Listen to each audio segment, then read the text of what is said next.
Scientific সেশনে আর এই management of অস্টিওআর্থ্রাইটিসের scientific সেশনে আজকে প্যানেলিস্ট হিসেবে আমাদের মাঝে উপস্থিত থাকবেন আমাদের আজকের প্রেজেন্টারের অত্যন্ত পছন্দের একজন ব্যক্তিত্ব, প্রফেসর প্রদীপ Kumar Dutta, ex vice principal Chittagong medical college এবং professor of medicine and nephrology. এবং সেই সঙ্গে আমাদের মাঝে আরো উপস্থিত থাকবেন professor Sohelul Islam, ex principal Noakhali medical college এবং departmental head of medicine, ex Noakhali medical college. আমি আজকে এই বিডি ফিজিশিয়ান এবং বাংলাদেশ রিউমেটোলজি সোসাইটি আয়োজিত সায়েন্টিফিক সেশনে সবাইকে ওয়েলকাম করছি এবং আমি আজকের প্রেজেন্টার প্রফেসর সৈয়দ আতিকুল হকের কাছে আজকের অনুষ্ঠান হস্তান্তর করছি। Sir please. অনেক ধন্যবাদ। আচ্ছা, আমাকে কি কোহোস্ট করছেন না? আমি কি কোহোস্ট? আপনি স্যার ওই আমাকে আমার নামের উপর যে তুমি যদি একটু রাইট ক্লিক করো তাহলে দেখবে যে মেক হিম এ কোহোস্ট। আমাকে একটু কোহোস্ট করে দাও তাহলে সুবিধা হবে। হ্যাঁ, আচ্ছা আচ্ছা ঠিক আছে। আমি রায়হান সাহেব একটু প্লিজ। জি স্যার, আপনি কোহোস্ট। ঠিক আছে, থ্যাংক ইউ। আমি আজকে যারা এখানে উপস্থিত আছেন আমার মানে লেকচারটা শোনার জন্য আমি সবাইকে স্বাগতম জানিয়ে আমার বক্তব্য শেষ করছি। আপনারা সবাই জানেন যে গত কয়েক সপ্তাহে আমাদের অজস্র সহকর্মীকে আমরা হারিয়েছি। এই পর্যন্ত সম্ভবত আমরা প্রায় ৭৪ জনকে হারালাম বলে মনে হচ্ছে। তার মধ্যে আমার কিছু সহপাঠীও আছে, বেশ কয়েকজন ঘনিষ্ঠ, অত্যন্ত ঘনিষ্ঠ মানুষজন। এবং এই যে মৃতের মিছিল, তা দেখে আমার মাইকেল মধুসূদনের এই কথাটা, এই কবিতার পংক্তিগুলো বারবার মনে পড়ে যাচ্ছে। একে একে শুকাইছে ফুল এবে নিবিছে দেউটি, নীরব রবাব বিনা মুরজ মুরলি, কার রে বাসনা বাস করিতে আধারে।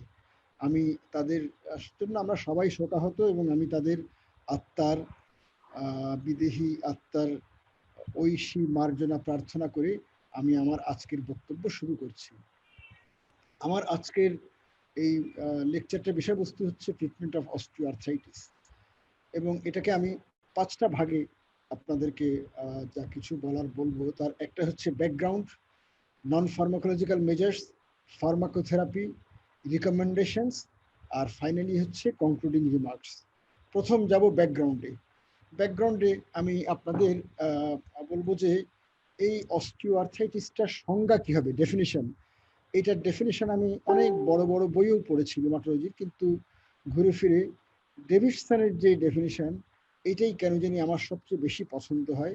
তা হচ্ছে condition of joints characterized by focal loss of articular cartilage with proliferation of new bone, মানে osteophyte formation, and remodeling of the joint control with minimal or no inflammation, মানে ইনফ্লামেশন সেখানে থাকবে। এটা basically non inflammatory disease, clinically manifested by mechanical joint pain. তার মানে বলতে পারেন যে এই 5টা ক্যারেক্টারিস্টিক থাকতে হয়। একটা focal loss of cartilage, number 2 হচ্ছে নিউবর্ন ফর্মেশন, নাম্বার 3 হচ্ছে নো ইনফ্লামেশন আর remodelling of the joint, number 4 no inflammation আর মিনিমাল ইনফ্লামেশন, আর একটা হচ্ছে মেকানিক্যাল জয়েন্ট পেইন। এই মেকানিক্যাল জয়েন্ট পেইন বলতে আমরা বুঝাই যে এই ব্যথাটা সকালে ঘুম থেকে উঠলে কম থাকে এবং জয়েন্টের ব্যবহার করতে করতে বাড়ে। এটা আমরা এটাকে আসলে ইনফ্লামেটরি জয়েন্ট পেইন থেকে ডিফারেন্সিয়েট করার জন্য আমরা এটাকে ব্যবহার করি। কারণ ইনফ্লামেটরি জয়েন্ট পেইনের বৈশিষ্ট্য হচ্ছে সকালে ঘুম থেকে উঠলে সবচেয়ে বেশি এবং জয়েন্টের ব্যবহার হতে হতে ব্যথাটা কমে আসবে। এখানে ঠিক তার উল্টা। আমাদের এই অস্টিওআর্থ্রাইটিসের কমন সাইটগুলো হচ্ছে নিজ, তারপর ডিআইপি ডিস্টাল ইন্টারফারেঞ্জিয়াল জয়েন্টস, তারপর কার্পোমেটাকার্পাল ফার্স্ট কার্পোমেটাকার্পাল জয়েন্ট। এটা আপনারা একটু খেয়াল রেখেন, আমি ওই অ্যারো দিয়ে দেখাচ্ছি কিন্তু। তারপরে এখানে আমি আরেকটা অ্যারো ছাড়াও আমি একটু লেজার পয়েন্টার ব্যবহার করতে পারি, ঠিক আছে? তাহলে এখন স্পাইন, হিপস এবং আদার জয়েন্টস, অন্যান্য জয়েন্টও হতে পারে। অস্টিওআর্থ্রাইটিসের গুরুত্বটা কি? অস্টিওআর্থ্রাইটিসের গুরুত্ব হচ্ছে এটা হচ্ছে সবচেয়ে কমন ফর্ম অফ আর্থ্রাইটিস এবং এটাই কিন্তু major cause of pain, disability, health care seeking and health expenditure in elderly population. এর মধ্যে সবচেয়ে বড় কারণ কিন্তু এটাই। এখন এই রোগটা ন্যাচারাল কোর্সটা একটু আমাদের জানা দরকার। একটা হচ্ছে এটা একটা chronic condition characterised by chronic pain with exacerbations এবং রেমিশনস। মাঝে মধ্যে ব্যথাটা বাড়ে, মাঝে মধ্যে কমে যায়, আপনা আপনিও কমে যায়। অনেক সময় আপনা আপনি কমতে দেখে অনেকে আশা করে বসেন যে আমার এই রোগ বোধহয় আর ফিরবে না, কিন্তু আবার ফিরে আসে, কারো কারো কয়েক মাস পরে, কারো কারো কয়েক বছর পরে ফিরে আসে, এটাই তার বৈশিষ্ট্য। Episodes of inflammation in synovial Joints, যদি সাইনোভিয়াল জয়েন্ট যদি আক্রান্ত হয়, যেমন নি জয়েন্ট হচ্ছে একটা সাইনোভিয়াল জয়েন্ট, তাহলে সেখানে মাঝে মধ্যে একটু মাইল্ড ইনফ্লামেশন হতে পারে, একটু ফ্লুইড অ্যাকুমুলেট করতে পারে। Slowly progressive loss of joint space, joint স্পেসটা ধীরে ধীরে ন্যারো হয়ে আসবে, এবং এটা ন্যারো হয় কার্টিলেজ ড্যামেজের কারণে। আচ্ছা, এখন এখানে দেখা গেছে যে আলটিমেটলি এই জয়েন্ট স্পেস ন্যারোইং এর কারণেই ইভেনচুয়ালি এটাই সবচেয়ে বড় কারণ যে শতকরা 10 ভাগ রোগীর আলটিমেটলি সার্জারি মানে জয়েন্ট রিপ্লেসমেন্টের প্রয়োজন হয়। এখানে আমি আপনাদের ওই ডায়াগনস্টিক ক্রাইটেরিয়া ফর নি অস্টিওআর্থ্রাইটিস দেখাচ্ছি। 3টা বডির, একটা হচ্ছে নাইস, নাইস হচ্ছে ব্রিটেনের একটা বডি যেটাকে বলা হয় national institute for health and clinical excellence. Euler হচ্ছে ইউরোপিয়ান লিগ এগেইনস্ট রিউমাটিজম, আর এসিআর হচ্ছে আমেরিকান কলেজ অফ রিউমাটোলজি। তারা সবাই আলটিমেটলি 3 ধরনের ক্রাইটেরিয়া নিয়েছে, একটা হচ্ছে এইজ, বয়স, একটা সিমটমস, আর একটা সাইন্স। এখানে দেখছেন সিমটমের 3টা লিস্ট, সাইন্সের হচ্ছে 5টা লিস্ট, এবং এই সবুজ রঙগুলো হচ্ছে আমরা বলবো হার্ড এভিডেন্স, আর হলুদগুলো হচ্ছে সফট এভিডেন্স। নাইসের ক্রাইটেরিয়া অনুসারে কোনো সফট কিছু নাই।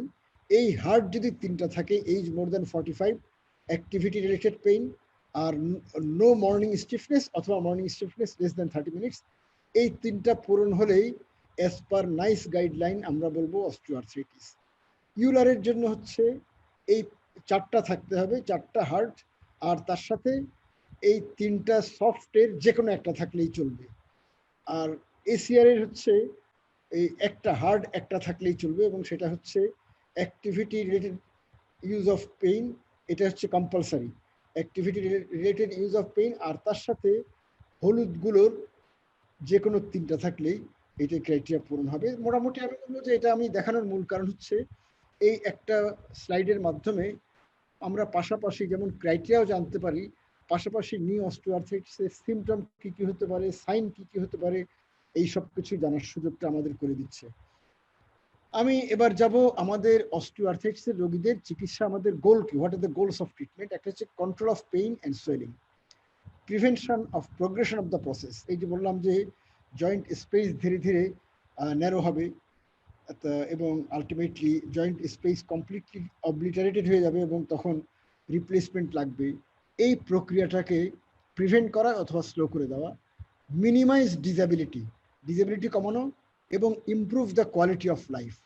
এগুলো হচ্ছে এই রোগটাকে, এই রোগের চিকিৎসার মূল আমাদের কতগুলো টার্গেট। এবং বলতে হবে যে শুধু আমরা যদি এই 2টা অ্যাচিভ করি তাইলেই কিন্তু আমরা সফল বলতে পারবো না।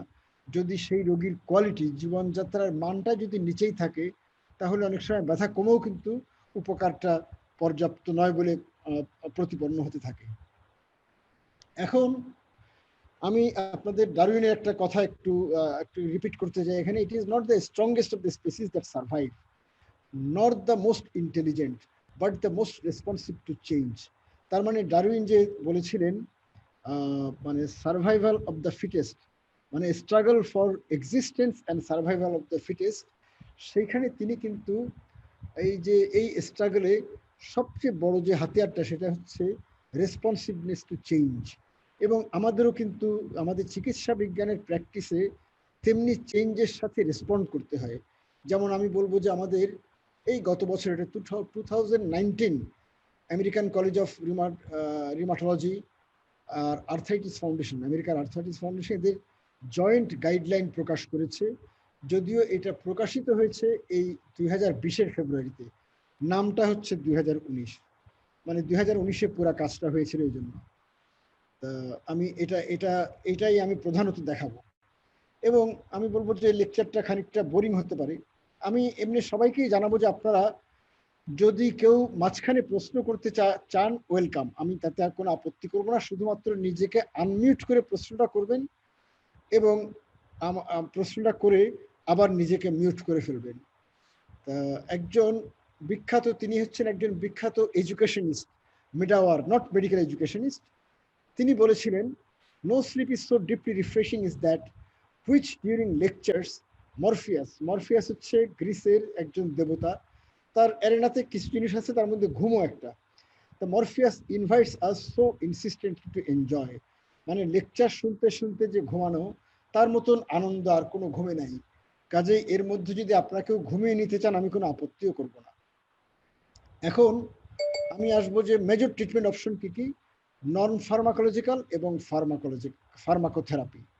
তা এবার আমি এগুলি দিয়ে আমার ব্যাকগ্রাউন্ডটা শেষ করলাম। এরপরে আমি বলতে পারেন যে মেইন যেই বডি অফ দ্য লেকচার তাতে যাচ্ছি। তার মধ্যে নন ফার্মাকোলজিক্যাল মেজার্স, ফার্মাকোথেরাপি এবং রিকমেন্ডেশন। প্রথম আমি যাব নন ফার্মাকোলজিক্যাল মেজার্সে। নন ফার্মাকোলজিক্যাল মেজার্সের মধ্যে পেশেন্টকে এডুকেট করা, weight loss, exercise, joint protection, physiotherapy এবং সাইকোসোশ্যাল, এই 6টা বিষয় এখানে আমরা খুবই ইম্পর্টেন্ট। এবং এখানে আমরা পেশেন্টকে কি নিয়ে এডুকেট করব? আমাদের পেশেন্টকে এডুকেট করার মূল উদ্দেশ্য হচ্ছে যেন রোগী নিজেই নিজেকে তার চিকিৎসার যে টিম, ম্যানেজমেন্ট টিমের একজন সক্রিয় সদস্য হিসাবে চিন্তা করতে শিখেন। মানে এটা হবে পেশেন্ট সেন্টার্ড ট্রিটমেন্ট হবে, পেশেন্ট নিজেই হবেন ট্রিটমেন্টের মূল নায়ক, আর আমরা সব হচ্ছি সহনায়ক। তো এখন এখানে প্যাথোজেনেসিস তাকে জানাতে হবে আমাদের, এবং সেই প্যাথোজেনেসিসের মধ্যে অবশ্যই জোর দিয়ে আসবে আমাদের রিস্ক ফ্যাক্টরস কি কি। যেমন আমরা বলবো একটা রিস্ক ফ্যাক্টর হচ্ছে জেনেটিক্স, যেটা আমরা এখনো মডিফাই করতে পারছি না। একটা হচ্ছে বডি ওয়েট মানে ওবেসিটি, আর আরেকটা হচ্ছে সেই জয়েন্টের উপর কোনো ধরনের অত্যাচার। তো বুঝতেই পারেন যে পরের দুটা মডিফাই করা সম্ভব, এবং এই মডিফাই করা উদ্বুদ্ধ করার জন্য আমাদের রোগীকে জানাতে হবে রিস্ক ফ্যাক্টরগুলো কি কি। ন্যাচারাল কোর্স অ্যান্ড আউটকাম, এটা আমি একটু আগেই দেখিয়েছি স্লাইডে। ট্রিটমেন্টের স্কোপটা কি, লিমিটেশন কি, এগুলোও জানাতে হবে। এখন ট্রিটমেন্টে আমাদের এই নন ফার্মাকোলজিক্যাল ট্রিটমেন্টের গুরুত্বটা রোগীকে অবশ্যই খুব জোর দিয়ে বোঝাতে হবে। আর যেই ট্রিটমেন্টগুলোর স্কোপ আর লিমিটেশন যদি বলি, তাহলে আমাদের বলতে হবে যে কোনো কিউরেটিভ ট্রিটমেন্ট নাই। এই রোগটাকে ভালো করে দেয় এমন কোনো ওষুধ এখন পর্যন্ত বের হয়নি, কিন্তু তারা সাফারিংটাকে অ্যালে করে এবং রোগের প্রোগ্রেশন বলতে আমরা বুঝাই জয়েন্ট স্পেস যে ধীরে ধীরে ন্যারো হতে থাকা, ওইটাকে স্লো করা। এগুলি আমাদের চিকিৎসা দিয়ে সম্ভব। আমাদের রোগীকে এটাও বোঝাতে হবে ট্রিটমেন্টে অ্যাডহেয়ার করতে হবে। একবার ব্যথা কমে গেলে ট্রিটমেন্টটা ছেড়ে দিলাম, ব্যায়াম করা ছেড়ে দিলাম, হাঁটুকে রক্ষা করার যে সমস্ত নিয়মগুলো সেগুলি ছেড়ে দিলাম, তা করলে চলবে না। এটা একটা লাগাতার ব্যাপার। আর তারপরে সেলফ ম্যানেজমেন্টটাও একটা ইম্পর্টেন্ট, সেটাও রোগীকে আমাদের জানাতে হবে। এবং তার মধ্যে একটা গুরুত্ব বিষয় হচ্ছে আউটকাম অ্যাসেস করা। আউটকাম অ্যাসেস করার উদ্দেশ্য কি? উদ্দেশ্য হচ্ছে assessment of efficacy and adverse effects of treatment. আমার চিকিৎসায় কাজ কেমন হচ্ছে, আমার চিকিৎসায় কোনো পার্শ্ব প্রতিক্রিয়া হচ্ছে কিনা, তারপরে সেই অনুসারে ট্রিটমেন্টটাকে অ্যাডজাস্ট করা। এবং আমাদের যদি কোনো ওষুধ দিয়ে থাকি, আমাদের ওষুধ যোগ করা অথবা একটা ওষুধ বদ দিয়ে আরেকটা ওষুধ দেওয়া, এগুলো হচ্ছে এটা উদ্দেশ্য। এটার জন্য আমরা যেটা ব্যবহার করি কমনলি, রোগীকে আমরা যেটা শিখাই, আমরা আসলে আরো জটিল জিনিসও ব্যবহার করি, কিন্তু রোগীকে আমরা শিখাই একটা ভিজুয়াল অ্যানালগ স্কেল। এটা 0 থেকে 10 পয়েন্ট স্কেল, এবং এটার মূল উদ্দেশ্য হচ্ছে একটা পেইন সিভিয়ারিটি মেজার করা, আরেকটা পেশেন্টস গ্লোবাল অ্যাসেসমেন্ট। সামগ্রিকভাবে ব্যথা ছাড়াও এই যে রোগী যে কাজ করতে পারছেন না অথবা হাঁটতে গেলে ব্যালেন্স রাখতে পারছেন না, সবকিছু মিলিয়ে বিষণ্ণতায় আক্রান্ত হচ্ছেন, সবকিছু মিলিয়ে তার গ্লোবাল কন্ডিশনকে তিনি কিভাবে রেট করেন, এটাও আমরা ভিজুয়াল অ্যানালগ স্কেল দিয়ে মেজার করতে পারি। এখানে আমি দেখাচ্ছি পেইন দিয়ে, যে নো পেইন হচ্ছে 0, আর worst possible pain that the patient had suffered or the patient can imagine of, এটা হচ্ছে 10। এবং এর মাঝখানে এগুলো সব মাঝের আর কি। যদি আমার কাছে রোগী যখন আসলেন তখন বললেন যে তার আমি শেখানোর পরে বোঝানোর পরে 8, 1.5 মাস পরে আবার যখন আসেন তখন যদি বলেন 6, তাহলে কিন্তু আমি বুঝবো যে আমার চিকিৎসায় তার খানিকটা উন্নতি হয়েছে, তবে আরো উন্নতির প্রয়োজন আছে। কিন্তু যদি বলেন 1 বা 2, তাহলে আমরা বলবো যথেষ্ট উন্নতি হয়ে গেছে। যদি বলেন 10 বা 9, তাহলে আমরা বলবো যে আমাদের চিকিৎসাটাকে আরো জোরদার করতে হবে, যথেষ্ট উন্নতি হয়নি। এখন রোগীকে ওয়েট লসের গুরুত্বটা ভালো করে বোঝাতে হবে। এবং এখানে আমি একটা গবেষণা ডাটা আপনাদেরকে দেখাচ্ছি। দেখা গেছে যে 10% ওয়েট যারা লুজ করেন তাদের আলটিমেটলি 1.5 বছর পরে দেখা যায় যে তাদের ব্যথা 50% কমে গিয়েছে। এবং এই সম্পর্কটা লিনিয়ার, একটা অ্যারিথমেটিক রিলেশন মেনটেন করে, মানে যত ওজন কমবে ততই ব্যথা কমবে। এবং এটা এই গবেষণাটা নিয়ে হয়েছে, কিন্তু এটা হিপের ব্যাপারেও এটা সত্য বলেই মনে হয়। এক্সারসাইজের মধ্যে কতগুলো ক্যাটাগরি আছে। একটা হচ্ছে aerobic exercise, tai chi, isometric strengthening, মানে মাসেলগুলোকে স্ট্রেং করা, তার জন্য জাস্ট মাসেল কন্ট্রাকশন, সেটা আমি একটু পরে ছবিতে দেখাবো। এটা আমরা হাঁটুর জন্য কোয়াড্রিসেপস স্ট্রেংথেনিং, ভাস্টাস মিডিয়াস অবলিকুয়াস, মানে ভাস্টাস মিডিয়ালিস হচ্ছে কোয়াড্রিসেপসের মিডিয়াল বেলিটাকে বলা হয় ভাস্টাস মিডিয়ালিস। তার মধ্যে আবার দুইটা বেলি আছে, একটা হচ্ছে অবলিক আর একটা স্ট্রেইট। সেই অবলিক বেলিটার স্ট্রেংথেনিং একটু ইম্পর্টেন্ট বলে বলা হয়। রেঞ্জ অফ মোশন এক্সারসাইজ, এগুলো হচ্ছে 3 ধরনের জেনারেল এক্সারসাইজ আমরা বলতে পারি যেগুলো লাগে। এর মধ্যে তাইচির পক্ষে কিন্তু এভিডেন্স সবচেয়ে বেশি, এটা একটা চাইনিজ মাইন্ড বডি এক্সারসাইজ। তা আর এগুলোর এভিডেন্স আছে, এগুলো আমাদের রোগীকে শেখাতে হবে অথবা শেখানোর ব্যবস্থা করতে হবে। আর এছাড়াও রোগীদের কখনো কখনো ওই জয়েন্টটা আক্রান্ত হওয়ার কারণে সেকেন্ডারিলি তার আশপাশে টেন্ডন, লিগামেন্ট এগুলো আক্রান্ত হয়, এগুলোর জন্য আমাদের কিছু ব্যায়াম শেখাতে হয়। যেমন হাঁটুর মিডিয়াল সাইডে আছে আনসেরিন টেন্ডন, সার্টোরিয়াস, গ্রাসাইলিস, সেমিটেন্ডিনোসাস, এদের এই 3টা টেন্ডন। অথবা মিডিয়াল কোলাটারাল লিগামেন্টেরও কখনো কখনো কিছুটা লেগজিটি, কিছু ইনজুরি হয়, ওইটা ব্যথাতেও অ্যাড করে, এদেরও ব্যায়ামের প্রয়োজন হয়। এখানে আমি দেখাচ্ছি, এটা হচ্ছে কোয়াড্রিসেপস স্ট্রেংথেনিং। হাঁটুকে যদি বিছানায় চাপ দেয় তাহলে এখানকার এই কোয়াড্রিসেপসটা টাইট হয়ে যায়, এবং এটা 10 সেকেন্ড টাইট করে রাখবেন, আবার রিল্যাক্স করবেন এভাবে। এটা হচ্ছে হ্যামস্ট্রিং টাইটেনিং, এইভাবে বসে কোমরটাকে উপরে তুলবেন, তাতে হ্যামস্ট্রিং এখানে টাইট হচ্ছে।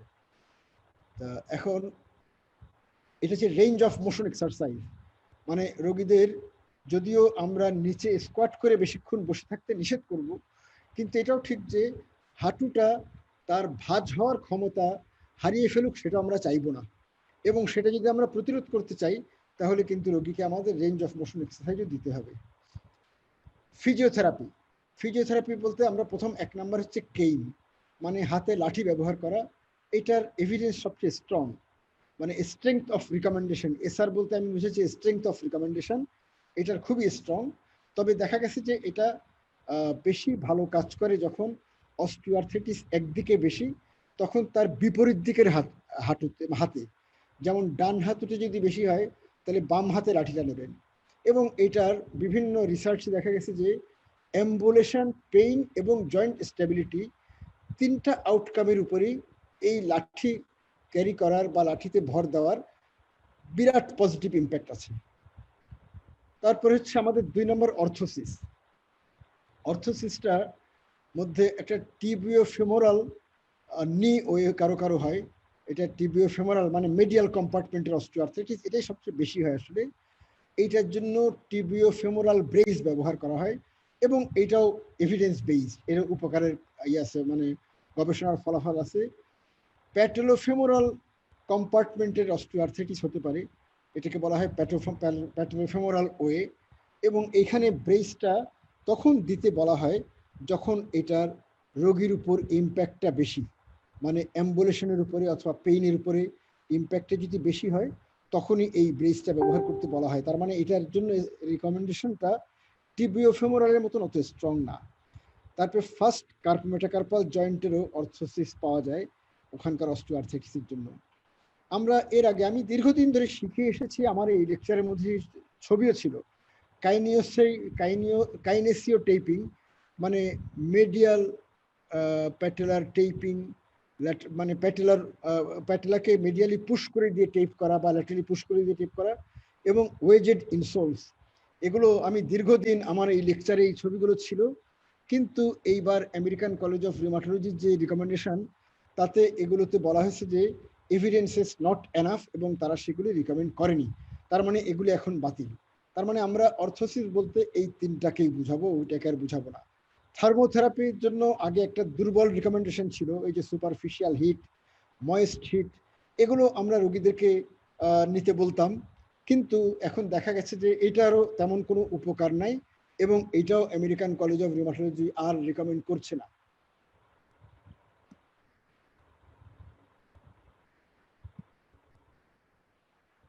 আচ্ছা, আমি একটু, একজন সাইদুল আনোয়ার সাহেব একটা প্রশ্ন করেছেন, আমার মনে হয় যে যদি প্রশ্ন আমি যতদূর লেকচার দিয়ে দিয়েছি তার সাথে সম্পর্কিত হলে আমি এইখানে উত্তর করে ফেলাটা ভালো হবে।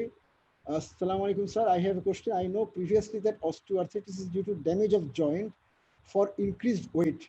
By this, we can explain osteoarthritis of the knee, hip, or joints of foot. But why it affects first carpometacarpal joint and cervical joint? খুবই সুন্দর প্রশ্ন করেছেন।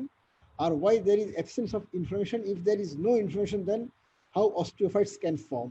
Pain is also a sign of inflammation. অনেক ধন্যবাদ। আমি বলবো যে doctor Saidul Anwar খুব সুন্দর প্রশ্ন করেছেন।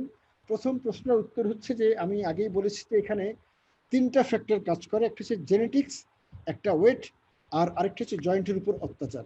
এখন আপনার আসলে যেমন আমাদের ফার্স্ট কার্পোমেটাকার্পাল জয়েন্ট তেমন সিগনিফিকেন্ট ওয়েট বিয়ার করে না, এবং তার জন্য জেনেটিক্স এবং ওই জয়েন্টের উপর অত্যাচার এই দুটাই প্রধান। এবং তার আমি বলবো যে যদি নমুনা যদি আমি বলতে চাই, তাহলে দেখা যায় যে এটা ফ্যামিলিতে কিন্তু রান করে। এই যে ফার্স্ট কার্পোমেটাকার্পাল জয়েন্টের অস্টিওআর্থ্রাইটিস একটা ফ্যামিলিতে যদি একজনের থাকে আরো কয়েকজনের থাকে, তার মানে এইটা ফ্যামিলিতে রান করার এটা মানে ফ্যামিলিয়াল যেই মানে কংগ্লোমারেশন, এটা কিন্তু নি অস্টিওআর্থ্রাইটিসের চেয়ে অনেক বেশি। তা এটা জেনেটিক্সের পক্ষে একটা প্রমাণ। আর তাছাড়াও দেখা যায় যে কিছু কিছু পেশা গ্রুপে, যেমন টেইলার, দর্জিদের মধ্যে এটা বেশি হয়। তার মানে বলতে পারেন যে ফার্স্ট কার্পোমেটাকার্পাল জয়েন্ট মানে ওজন বহন করে অত্যাচারিত হয় না, কিন্তু সে অত্যাচারিত হওয়ার অন্যান্য পথ আছে এবং সেই জন্যই সেটাতে হয়। আর ইনফরমেশন বলতে আমরা বোঝাচ্ছি যে ক্লিনিক্যালি সিগনিফিকেন্ট মানে ইফিউশন সহ যে ইনফরমেশন, সেই ইনফরমেশনটা আসলে এইখানে কমন না, এটা রেয়ার, এবং যেটা হয় খুব মিনিমাম।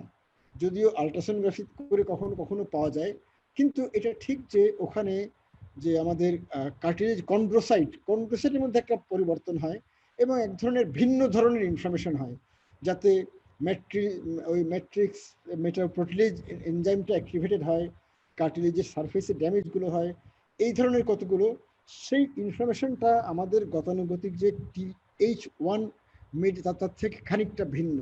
কিন্তু এখানে ইনফরমেশন হতে পারে এটা ঠিক, এবং সেই ইনফরমেশনের জন্য কিছু বায়োমার্কারও আছে। তবে আমি এখানে যখন ডেভিডসনে যখন ডেফিনেশনে বলা হচ্ছে নো ইনফরমেশন, তখন এটা বলতে বোঝাচ্ছে ক্লিনিক্যাল ইনফরমেশন সেখানে নাই, ক্লিনিক্যালি মানে পারসিভ করার মতন ইনফরমেশন নাই। যাই হোক, মোটামুটি আমি প্রশ্ন করার জন্য ধন্যবাদ দিচ্ছি। তাহলে আমি আবার আগেরটাতে ফিরে যাচ্ছি। এখন আমাদের এই জয়েন্ট প্রোটেকশনের জন্য আমাদের কি কি করতে হবে? একটা হচ্ছে walk on flat level surfaces, মানে সমান মসৃণ সারফেসের উপর হাঁটা উপকারী। এবং বলা হয় যে ব্যথা যদি বাধা না দেয়, তাহলে একজন রোগী যত ইচ্ছা তত হাঁটবেন ফ্ল্যাট সারফেস। যদি সারফেসটা যদি এবড়ো থেবড়ো না হয়, তার উপর যত বেশি হাঁটবেন ততই ভালো। বলা হয় যে অনলি লিমিটিং ফ্যাক্টর হচ্ছে don't exceed the pain threshold, মানে ব্যথা যাতে না করে। কেউ যদি বলেন যে তার 25 মিনিট একটা ফ্ল্যাট সারফেসে হাঁটলে ব্যথা করে, আমরা বলবো তিনি 20 মিনিট করে হাঁটবেন, দরকার হলে দিনে 3 বার হাঁটবেন, কিন্তু তার চেয়ে বেশি একটানা এর চেয়ে বেশি হাঁটবেন না। ইউজ অফ কেইনস আমি আগেই বলেছি। সাপোর্টিভ শু, এই শুটা আমাদের পায়ের আর্চকে সাপোর্ট করতে হবে, যেন ওই পায়ের আর্চের ইমব্যালেন্স যাতে না হয়, এবং তার কুশন ওয়েল কুশন শুও হতে হবে। আর এছাড়া ডিউরিং যখন ব্যথা খুব বাড়ে, তখন 12 থেকে 24 ঘন্টার বিশ্রামও মানে রোগীকে কিছুটা আরাম দেয়। এরপরে আসবে কিছু ডোন্টস। আমি আগে বলেছিলাম 4টা ডোজ, এখন হচ্ছে 5টা ডোন্টস। ডোন্টসের মধ্যে একটা হচ্ছে এক্সেসিভ স্কোয়াটিং, মানে নিচে বসা, যার জন্য যাদের বাথরুমে প্যান থাকে তারা যদি বদলিয়ে কমোড দিতে পারেন তাহলে ভালো। এক্সেসিভ স্টেয়ার ক্লাইম্বিং, জারিং মুভমেন্ট, যেমন ঝাঁকুনি যেটাতে হয়, মানে জগিংটাও তার মধ্যে অবশ্যই পড়ে, এবং তার সাথে মিলে যায় high impact activities such as running, এগুলোও ক্ষতিকর। প্রলং স্ট্যান্ডিং ক্ষতিকর, কিন্তু মানে several short bouts of standing অতটা ক্ষতিকর না, কিন্তু দীর্ঘক্ষণ একটানা দাঁড়িয়ে থাকাটা ক্ষতিকর। তার মানে 4টা জিনিস আমরা করতে বলবো, 5টা নিষেধ করব। এরপরে আমি আসছি সাইকোসোশ্যাল। তার মধ্যে আমাদের ডিপ্রেশনকে ট্রিট করতে হবে যদি ডিপ্রেশন থাকে। কোপিং ইমপ্রুভ করতে হবে, মানে ব্যথা কিছু আমাদের শত চিকিৎসা সত্ত্বেও কিছু ব্যথা থেকে যেতে পারে, এবং সেই ব্যথা যাতে রোগী খাইয়ে নিতে পারেন আমাদের সেটাও চেষ্টা করতে হবে। এবং কখনো কখনো তার জন্য কগনিটিভ বিহেভিয়ার থেরাপিও দরকার হয়, মানে এক্সপার্ট সাইকিয়াট্রিস্ট বা সাইকোলজিস্টের। এখন কোপিংটা আমরা কিভাবে ইমপ্রুভ করতে পরামর্শ দেব? আমরা বলবো যে তারা নেগেটিভ সিচুয়েশনগুলোকে অ্যাভয়েড করবেন, নেগেটিভ সিচুয়েশন এবং নেগেটিভ অ্যাক্টিভিটিস, প্রেজেন্ট অ্যাক্টিভিটিস বাড়াবেন। তারপরে অস্টিওআর্থাইটিস সম্পর্কে পড়ালেখা আলোচনা করবেন, বিজ্ঞানসম্মত আলাপ আলোচনা, যাতে তাদের যে ভুল বিশ্বাসগুলো সেগুলো যাতে দূর হয়ে যায় এবং সঠিক তথ্যগুলোর উপর যাতে আস্থা আসে। রিডিউসিং অর অ্যাভয়েডিং ক্যাটাস্ট্রফাইজিং, ক্যাটাস্ট্রফাইজিং বলতে বোঝায় পেইনটাকে, ব্যথাটাকে অতিরঞ্জিত করে বলা। যেমন কেউ যদি বলেন যে আমার ব্যথা প্রচণ্ড ব্যথা এবং প্রচণ্ড বলার সময় গলা একটা টানও দিলেন, তাহলে বুঝতে পারি তিনি ক্যাটাস্ট্রফাইজ করছেন। আবার কেউ কেউ কারো কারো ব্যথা থাকে ম্যাল অ্যাডাপটিভ পেইন বিহেভিয়ার, যেমন ব্যথার জন্য পাশের মানুষটাকে বিরক্ত করে যাচ্ছেন সারাক্ষণ, অথবা কাতরাচ্ছেন, গঙ্গাচ্ছেন, অথবা মানে অফিসে যাওয়া কমিয়ে দিচ্ছেন, বন্ধ করে দিচ্ছেন। এগুলি হচ্ছে ম্যাল অ্যাডাপটিভ পেইন বিহেভিয়ারের জন্য এগুলি হয়ে থাকে। এবং এগুলো কমানোর জন্য রোগী যদি এগুলো কমাতে পারেন তাহলে কিন্তু তাদের কোপিংয়ের অ্যাবিলিটি বাড়ে। আপনাদের আমি একটু এই প্রসঙ্গে জানাতে হবে, আমাদের কিন্তু পৃথিবীতে এই যে ক্যাটাস্ট্রফাইজিং, রোগী কতখানি ক্যাটাস্ট্রফাইজ করেন এইটাকে মেজার করার ইনস্ট্রুমেন্টও আছে। আর ঠিক তেমনি কোপিং, রোগী কতখানি কোপ করতে পারেন ওইটাকে মেজার করার ইনস্ট্রুমেন্টও আছে, এগুলো কোশ্চেনারগুলো। ইমেজারি অর ডিস্ট্রাকশন টেকনিক্স, রোগী যখন ব্যথায় বেশি কষ্ট পাবেন তখন তার যদি এমন কিছু থাকে যেটা কল্পনা করতে তার ভালো লাগে, যেটা তিনি পছন্দ করেন, হয়তো কেউ কেউ রবীন্দ্রসঙ্গীত পছন্দ করেন, তিনি মনে মনে সেই রবীন্দ্রসঙ্গীতটা শুনতে থাকলেন, অথবা কেউ ছোট একটা একাঙ্কিকা তার ভালো লেগেছিল সেটা কল্পনা করলেন, অথবা কেউ কেউ হয়তো চিত্রকর্ম খুব পছন্দ করেন, ভ্যান গগের সানফ্লাওয়ার খুব ভালো লেগেছিল, তিনি সেই ভ্যান গগের সানফ্লাওয়ারটা তার মনের চোখের সামনে উপস্থিত করলেন। এগুলিকে বলা হয় ইমেজারি বা distraction techniques. Expanding social contact and better use of social services এবং রিল্যাক্সেশন টেকনিক্স, এগুলো হচ্ছে সেলফ হেল্প এবং কোপিং এর কতগুলো পদ্ধতি। এরপরে আমি যাব বলে ফার্মাকোলজিক্যাল ইয়েতে, তবে তার আগে আমি দেখি একটু এখানে তো আচ্ছা আরো দুটা প্রশ্ন এসেছে, সেগুলো একটু আমি দেখে নিই। Saidul Anwar sir, is there any relation between osteoporosis and osteoarthritis? Sometimes it is difficult to differentiate. এটাও আমি বলবো খুব সুন্দর প্রশ্ন করেছেন। আসলে দুটা কমপ্লিটলি ডিফারেন্ট জিনিস। অস্টিওপোরোসিস হচ্ছে হাড়গুলো মানে ভঙ্গুর হয়ে যাওয়া, ফ্র্যাজাইল হওয়া, যার জন্য সহজেই ফ্র্যাকচার হয়, এবং এটা হচ্ছে হাড়ের রোগ, এটা কিন্তু জয়েন্টের রোগ না, এটা নীরব রোগ। অস্টিওপোরোসিসের রোগীর কখনো ব্যথা করে না, এক্সেপ্ট যখন তার ফ্র্যাকচারটা হলো তখন ছাড়া। আর অস্টিওআর্থ্রাইটিসের রোগীদের ব্যথা করে, এটার জন্য কোনো ফ্র্যাকচার দরকার হয় না, এবং এই রোগটা কিন্তু জয়েন্টের রোগ, এটা খেয়াল রাখতে হবে। তা এই দুটা কমপ্লিটলি ডিফারেন্ট রোগ এবং তার চিকিৎসাও কমপ্লিটলি ডিফারেন্ট। এই প্রশ্নটা এই কারণে আরো বেশি গুরুত্বপূর্ণ। আমি ডক্টর সাইদুল আনাকে একটু ধন্যবাদ দেব, যে আমি দেখেছি যে অনেকেই ওই অস্টিওআর্থ্রাইটিসের রোগী, হাঁটুর অস্টিওআর্থ্রাইটিসের রোগীদেরকে ক্যালসিয়াম আর ভিটামিন ডি দিয়ে থাকেন। ক্যালসিয়াম আর ভিটামিন ডি হচ্ছে অস্টিওপোরোসিস প্রিভেনশন বা ট্রিটমেন্টের ওষুধ, অস্টিওআর্থ্রাইটিসের সাথে কোনোই সম্পর্ক নাই। তা কাজেই এটা আসলে কোনো উপকার করবে না। এবং কখনো এমনও দেখেছি ডাক্তাররা বলেছেন রোগীকে, আপনি এই ক্যালসিয়াম ভিটামিন ডি খেতে থাকেন, আপনার ব্যথা কমে যাবে। এই ভরসাটা দেওয়ার কিন্তু আমাদের কোনোই পথ নাই। আর ডক্টর শীর্ষেন্দু সাহা, আচ্ছা উনি বলেছেন যে সম্পর্ক আছে কিনা, একটা ইনভার্স সম্পর্কের কিছু রিপোর্ট আছে, যে যাদের অস্টিওআর্থ্রাইটিস থাকে তাদের অস্টিওপোরোসিস কম থাকে, এমন কিছু রিপোর্ট আছে। অবশ্য এর একটা বড় কারণ বলা হয় যে তাদের ওজনটা বেশি, এবং বেশি ওজন আবার অস্টিওপোরোসিস থেকে প্রোটেকশন দেয়। আচ্ছা, এখন শীর্ষেন্দু সাহা বলেছেন recommendation about squatting in case of hip joint arthritis. এটাও অত্যন্ত চাতুর্যপূর্ণ প্রশ্ন, আমি এর জন্য ডক্টর শীর্ষেন্দু সাহাকে খুব ধন্যবাদ দেব। মানে এটার ব্যাপারে পরিষ্কার কোনো প্রমাণ নাই। হাঁটুর অস্টিওআর্থ্রাইটিসে এই মানে আসলে স্কোয়াটিং অস্টিওআর্থ্রাইটিসের ঝুঁকিটা বাড়িয়ে দেয়, এবং আমরা রোগীদেরকে স্কোয়াট করতে নিষেধ করি। হিপের অস্টিওআর্থ্রাইটিসের ব্যাপারে এমন কোনো প্রমাণ নাই, কিন্তু কিছু কিছু দেশে যেমন ইন্দোনেশিয়ার একটা স্টাডির ফল আছে, যাতে দেখা হয়ে গেছে যে তারা মাল্টিভেরিয়েট স্টাডি করেছেন এবং তারা দেখিয়েছেন যে এই squatting offers protection against hip osteoarthritis. এবং তার থেকে ওই গবেষক যারা রিসার্চার তারা দাবি করেছেন যে আমাদের এশিয়ার যে তৃতীয় বিশ্বের দেশগুলো, এগুলোতে হিপ অস্টিওআর্থ্রাইটিস অত্যন্ত রেয়ার ইউরোপের তুলনায়। সম্ভবত এটার কারণ হচ্ছে এখানেই যে আমরা প্রচুর স্কোয়াট করি। তা আমি চমৎকার একটা প্রসঙ্গ আনার জন্য আমি ডক্টর শীর্ষেন্দুকেও ধন্যবাদ দিচ্ছি। তাইলে আমি এখন যাব ফার্মাকোথেরাপি। এখানে আপনাদেরকে একটা স্লাইড, এটা আমি না দেখানোর কৌতূহল নিবারণ করতে পারছি না। স্যার উইলিয়াম অজলার, নিশ্চয়ই আপনারা সবাই তাকে চিনেন। তার নাম শুনেননি এমন কেউ আছেন কিনা? থাকলে আনমিউট করে বলতে পারেন, জিজ্ঞেস করতে পারেন, লজ্জার কিচ্ছু নাই। এই অজলার সাহেব বিখ্যাত অজলার ওয়েবার রেন্ডো সিনড্রোম এবং অজলারস নোট, যেটা ইনফেক্টিভ এন্ডোকার্ডিটিসে হয়ে থাকে, এগুলির জন্য তিনি বিখ্যাত। কিন্তু তার সবচেয়ে বড় অবদান হচ্ছে তিনি রেসিডেন্সি সিস্টেমে, যে আমাদের বর্তমানে বঙ্গবন্ধু মেডিকেল বিশ্ববিদ্যালয়ের তত্ত্বাবধানে রেসিডেন্সি প্রোগ্রামের আওতায় পোস্ট গ্রাজুয়েট ট্রেনিংটা হয়, তিনি ছিলেন সেই রেসিডেন্সি সিস্টেমের প্রথম মানে প্রবর্তনকারী আমেরিকা এবং কানাডায়। তিনি বেসিক্যালি কানাডিয়ান, কিন্তু আমেরিকার স্ট্যানফোর্ডেও বেশ কিছুদিন তিনি শিক্ষকতায় জড়িত ছিলেন। ওখানে তিনি এটা চালু, জনস হপকিন্সে সরি তিনি এটা চালু করেন।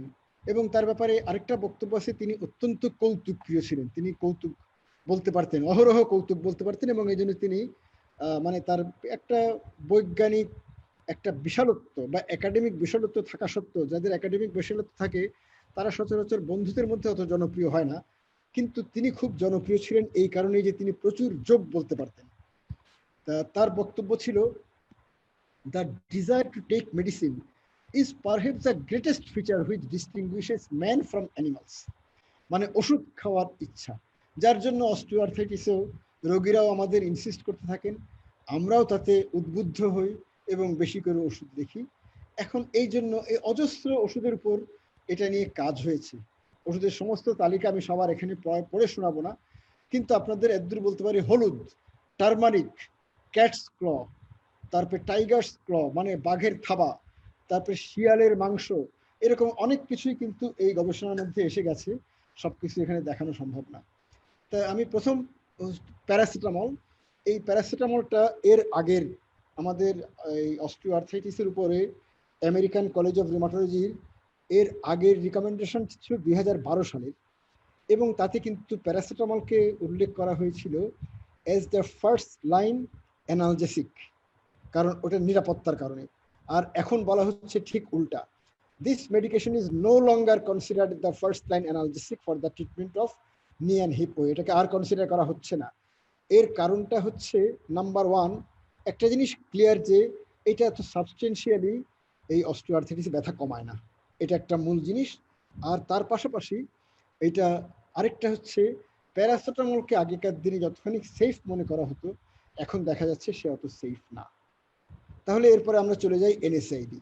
এনএসআইডি আমাদের এই যে এশিয়া 2019, এখানে বলা হয়েছে যে যদি কেউকে আমাদের ফার্মাকোথেরাপি দিতেই হয়, তাহলে মেইন স্টে অফ ট্রিটমেন্ট হচ্ছে এনএসআইডি, এবং স্ট্রেংথ অফ রিকমেন্ডেশন হচ্ছে স্ট্রং। দেখা গেছে এনএসআইডি তার সুপিরিয়র টু প্লেসিবো এবং প্যারাসিটামল, দুটা হচ্ছে সুপিরিয়র। পুলড ইফেক্ট সাইজ, মানে আমাদের রোগীর যদি আমরা গড় পর্তা করি যে ব্যথা কত পার্সেন্ট কমলো, ওই আপনাদের দেখিয়েছিলাম ভিজুয়াল অ্যানালগ স্কেল, সেটা ব্যবহার করে তা বলা হয়েছে যদি ব্যথা যদি 20%-এর চেয়ে বেশি কমে, তাহলে that is clinically meaningful improvement. ওটাকে আমাদের মানে রিসার্চের পরিভাষায় অ্যাব্রিভিয়েশন বলা হয় CMI, মানে ক্লিনিক্যালি মিনিংফুল ইমপ্রুভমেন্ট হচ্ছে মোর দ্যান 20%, এনএসআইডি ছিল 32% হয়। এটার যথেষ্ট সাইড ইফেক্ট আছে, এটা ঠিক। আর ইন্ডিকেশন হচ্ছে inadequate symptom relief from topical NSAID. যদি টপিক্যাল এনএসআইডিতে যদি যথেষ্ট সিমটম রিলিফ না হয়, মাল্টিপল জয়েন্ট এফেক্টেড, এতগুলো জয়েন্টের রোগী টপিক্যাল এনএসআইডি অ্যাপ্লাই করতে চাইবেন না, অথবা হিপ ওয়ে যেখানে টপিক্যাল অ্যাপ্লাই করা সম্ভব না।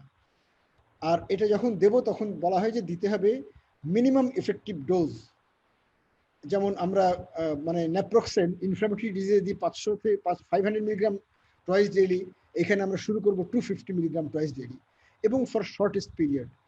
যদিও সেলেকক্সিব নিয়ে একটা ট্রায়ালে দেখা গেছে, সেই ট্রায়ালটা আমি পরের স্লাইডে আপনাদের দেখাচ্ছি, যে যারা লাগাতার 2 বছর সেলেকক্সিব খেয়ে গেছেন, তারা ইন্টারমিডিয়েটলি যারা খাচ্ছিলেন তাদের চেয়ে pain relief, function, quality of life এবং সাইড এফেক্ট, এই 4টা আউটকামের দিক থেকেই তারা যারা ইন্টারমিডিয়েট খাচ্ছিলেন তাদের চেয়ে ভালো ছিলেন। এখন এইটা সেলেকক্সিব ছাড়া অন্যগুলোর জন্য প্রযোজ্য কিনা বলা কঠিন। আবার এটাও ঠিক যে হাঁটুর মানে আমাদের অস্টিওআর্থ্রাইটিসের যেই রোগীরা নন ফার্মাকোলজিক্যাল ট্রিটমেন্টে চমৎকার অ্যাডহেয়ার করেন, তাদেরকে এতদিন এখানে ওই গবেষণাটাতে সেলেকক্সিব চালানো হয়েছিল 2 বছর। তা আজকাল কিন্তু ওগুলি যারা মেনে চলেন তাদের 2 বছর ধরে এনএসআইডি দেওয়ার দরকারও হয় না। যদি কারো যদি জিআই রিস্ক ফ্যাক্টর থাকে তাহলে তাদেরকে আমাদের প্রোটন পাম্প ইনহিবিটর অথবা মিসোপ্রোস্টল সাথে দেওয়া উচিত। এই যে এখানেই সেই ট্রায়ালটা যেটা আমি আপনাদের দেখাচ্ছিলাম, 200 মিলিগ্রাম করে ডেইলি, মানে 2 বছর দেওয়া হয়েছিল একটা গ্রুপকে। এই গ্রুপটা হচ্ছে 200 বছর ডেইলি, আর এই গ্রুপটাতে হচ্ছে অ্যাডলিব অন নিড বেসিস। এবং আপনারা দেখতে পারেন যে এমনকি সাইড ইফেক্টে যদি যাই, আমাদের একটা সাইড ইফেক্ট হচ্ছে অ্যাবডোমিনাল পেইন। যারা কন্টিনিউয়াস তাদের মধ্যে 2.3%, আর যারা ইন্টারমিডিয়েট তাদের 0.9%। আমরা আরেকটা জিনিস নিয়ে মাথা ঘামাই, এই যে পেরিফেরাল ইডেমা, এইটা কন্টিনিউয়াস ইউজে 0.9 আর ইন্টারমিডিয়েট ইউজে 2.8, অনেক বেশি। তারপরে নিউ অনসেট হাইপারটেনশন কন্টিনিউয়াস ইউজে 2.3 আর এইখানে হচ্ছে 3%। তার মানে বলতে পারেন যে সাইডের বাকিগুলো এরকম মোরালেস বিরাট তফাৎ নাই, কিন্তু যেগুলোতে তফাৎ সেগুলোতে দেখা গেছে যে ইন্টারমিডিয়েট ইউজেই সাইড এফেক্ট বেশি, মানে contrary to the popular belief. যাই হোক, তবু আমরা বলবো যে আমরা লাগাতার দেওয়াটা অ্যাভয়েড করার চেষ্টা করব বেশিরভাগ রোগীর জন্য। আমরা সবাই জানি যে এনএসআইডির কার্ডিওভাস্কুলার রিস্ক আছে, এবং বেশিরভাগ এনএসআইডি তারা ভাস্কুলার ইভেন্টের রিস্ক বাড়ায়, এবং সবচেয়ে বেশি বাড়ায় ডিক্লোফেনাক, ইন্ডোমেথাসিন এবং মেলক্সিকাম। এই তিনটা হচ্ছে মোস্ট নটোরিয়াস। যদি আমি মায়োকার্ডিয়াল ইনফার্কশন, স্ট্রোকের কথা যদি চিন্তা করি, আইবুপ্রোফেন নিজে এটাকে বাড়ায় না, কিন্তু আইবুপ্রোফেন অ্যাসপিরিনের এফিকেসি কমায়। তার মানে কোনো রোগী যদি করোনারি বা সিরিব্রোভাস্কুলার প্রোটেকশনের জন্য যদি অ্যাসপিরিন খান, তাদেরকে আমাদের আইবুপ্রোফেনটা তাদের ক্ষেত্রে এড়াতে হবে। এই যে ইনক্রিজ ভাস্কুলার ইভেন্ট যে বেড়ে যাওয়া, দেখা গেছে যে এই বাড়াটার রেটটা সবচেয়ে কম হচ্ছে ন্যাপ্রক্সেন, অ্যাসিক্লোফেনাক এবং সেলেকক্সিব। তার মানে আমরা যাদের একটু মিডল এজ বা এল্ডারলি পপুলেশন, যাদেরকে আমরা এনএসআইডি দিতে বাধ্য হব, যাদের কার্ডিওভাস্কুলার রিস্ক ফ্যাক্টরস থাকে, তাদের জন্য আমাদের এই 3টা এনএসআইডি হবে এনএসআইডিজ অফ চয়েস। আমরা সিকেডিতে কি করবো, এটা আরেকটা বড় প্রশ্ন। সিকেডিতে বলা হয় যে স্টেজ 4 অথবা 5-এ আমরা ওরাল এনএসআইডি দিতেই পারবো না, আমরা টপিক্যাল দিতে পারবো, কিন্তু ওরাল এনএসআইডি যেখানে ইজিএফআর লেস দ্যান 30। আর যদি স্টেজ 1-2-তে আমরা দিতে পারবো, ইজিএফআর 60 উপরে থাকলে আমরা দিতে পারবো, কিন্তু সেই ক্ষেত্রে সুলিন্ডাক, নেবুমেটন আর ডিক্লোফেনাক, এই 3টা আমরা প্রেফার করবো, কারণ এদের নেফ্রোটক্সিসিটি কিছুটা কম। তার মানে বুঝতে পারতেছেন, ডিক্লোফেনাক একদিকে কার্ডিওভাস্কুলার টক্সিসিটি বাড়ায়, কিন্তু নেফ্রোটক্সিসিটি তার একটু কম। কিন্তু সুলিন্ডাকের ওগুলো মোটামুটি মানে ডিক্লোফেনাকের সমান না কার্ডিয়াকটা, কাজেই সব দিক চিন্তা করলে এই দুটো হচ্ছে বেশি নিরাপদ। আর স্টেজ 3 যাদের 30 থেকে 60-এর মধ্যে ইজিএফআর, তাদের জন্য ইন্ডিভিজুয়াল বেসিস, রোগীর ব্যথার তীব্রতা, রোগীর এটা অ্যাকসেপ্ট করা, রোগীর প্যারাসিটামল ট্রামাডলে কাজ হওয়া না হওয়া, ইয়েতে এই সব কিছু বিবেচনায় রেখে আমাদের সিদ্ধান্ত নিতে হবে। যখন নেব তখন কম ডোজটা আমরা ব্যবহার করব। টপিক্যাল এনএসআইডি যে কোনো ক্ষেত্রে আমরা যে কোনো সিকেডি যে কোনো স্টেজে ব্যবহার করতে পারি, কোনো নিষেধ নাই। এখন টপিক্যাল এনএসআইডি সম্পর্কে আসবো। টপিক্যাল এনএসআইডি আমরা কাদেরকে দেব? যাদের 1 or few joints are affected, especially knee or hand OA, যদি পার্টিকুলারলি মাইল্ড হ্যান্ডে যদি মাইল্ড হয়ে থাকে। বেশিরভাগ স্টাডি হয়েছে with diclofenac and ketoprofen gel. Diclofenac আপনারা জানেন যে ভলটানিল জেল, ক্লোফেনাক জেল আছে, কিটোপ্রোফেনটা প্রোফেনিড জেল আছে এগুলো, এবং এগুলি দিনে 2 থেকে 4 বার অ্যাপ্লাই করতে হয়। The effect reaches peak after 2 weeks. তার মানে কিন্তু খেয়াল রাখতে হবে যে রোগী অ্যাপ্লাই করলেন সাথে সাথে আরাম পেয়ে যাবেন তা কিন্তু হবে না। রেগুলার অ্যাপ্লাই করার 2 সপ্তাহ পরে যে তিনি মানে এখানেও কিন্তু ধৈর্যের ব্যাপার আছে এবং রেগুলারিটির একটা ব্যাপার আছে। তাহলে ACR 2019 স্ট্রংলি রিকমেন্ডস, এই টপিক্যাল এনএসআইডিকে স্ট্রংলি রিকমেন্ড করছে এবং considered prior to oral NSAID, oral এনএসআইডির আগে এটা ব্যবহার করতে হবে, এটা হচ্ছে তাদের আহ্বান। এবং বলা হচ্ছে যে it may be the choice in patients with CKD and elderly patients. Topical capsaicin, এটা আমাদের দেশে পাওয়া যায়, আমি ট্রেড নেমটা ভুলে গেছি, তা এখন এটা পাওয়া যাচ্ছে। ACR 2019-এ এটাকে আসলে নিষেধ করা হয়েছে, মানে রিকমেন্ড করা হয়নি আর কি, রিকমেন্ড করা হয়নি, কারণ ইফেক্ট সাইজটা স্মল এবং যেগুলো হচ্ছে তাদের কনফিডেন্স ইন্টারভাল অত্যন্ত ওয়াইড ছিল। আর এটার লোকাল সাইড এফেক্ট, মানে ওখানে স্কিনে বার্নিং সেন্সেশন হয়, ওইটাও রোগীদের একটু কষ্ট দেয়। তা এখন বলা হয় যে যদি আমরা তাদেরকে দিতে পারবো mild way localise to the নি or a few other Joints in whom other treatments are ineffective or contraindicated, তাদের ক্ষেত্রে যেমন দেখলাম টপিক্যাল এনএসআইডি দিলেও কোনো কাজ হচ্ছে না, তখন হয়তো আমরা এটা চিন্তা করতে পারি।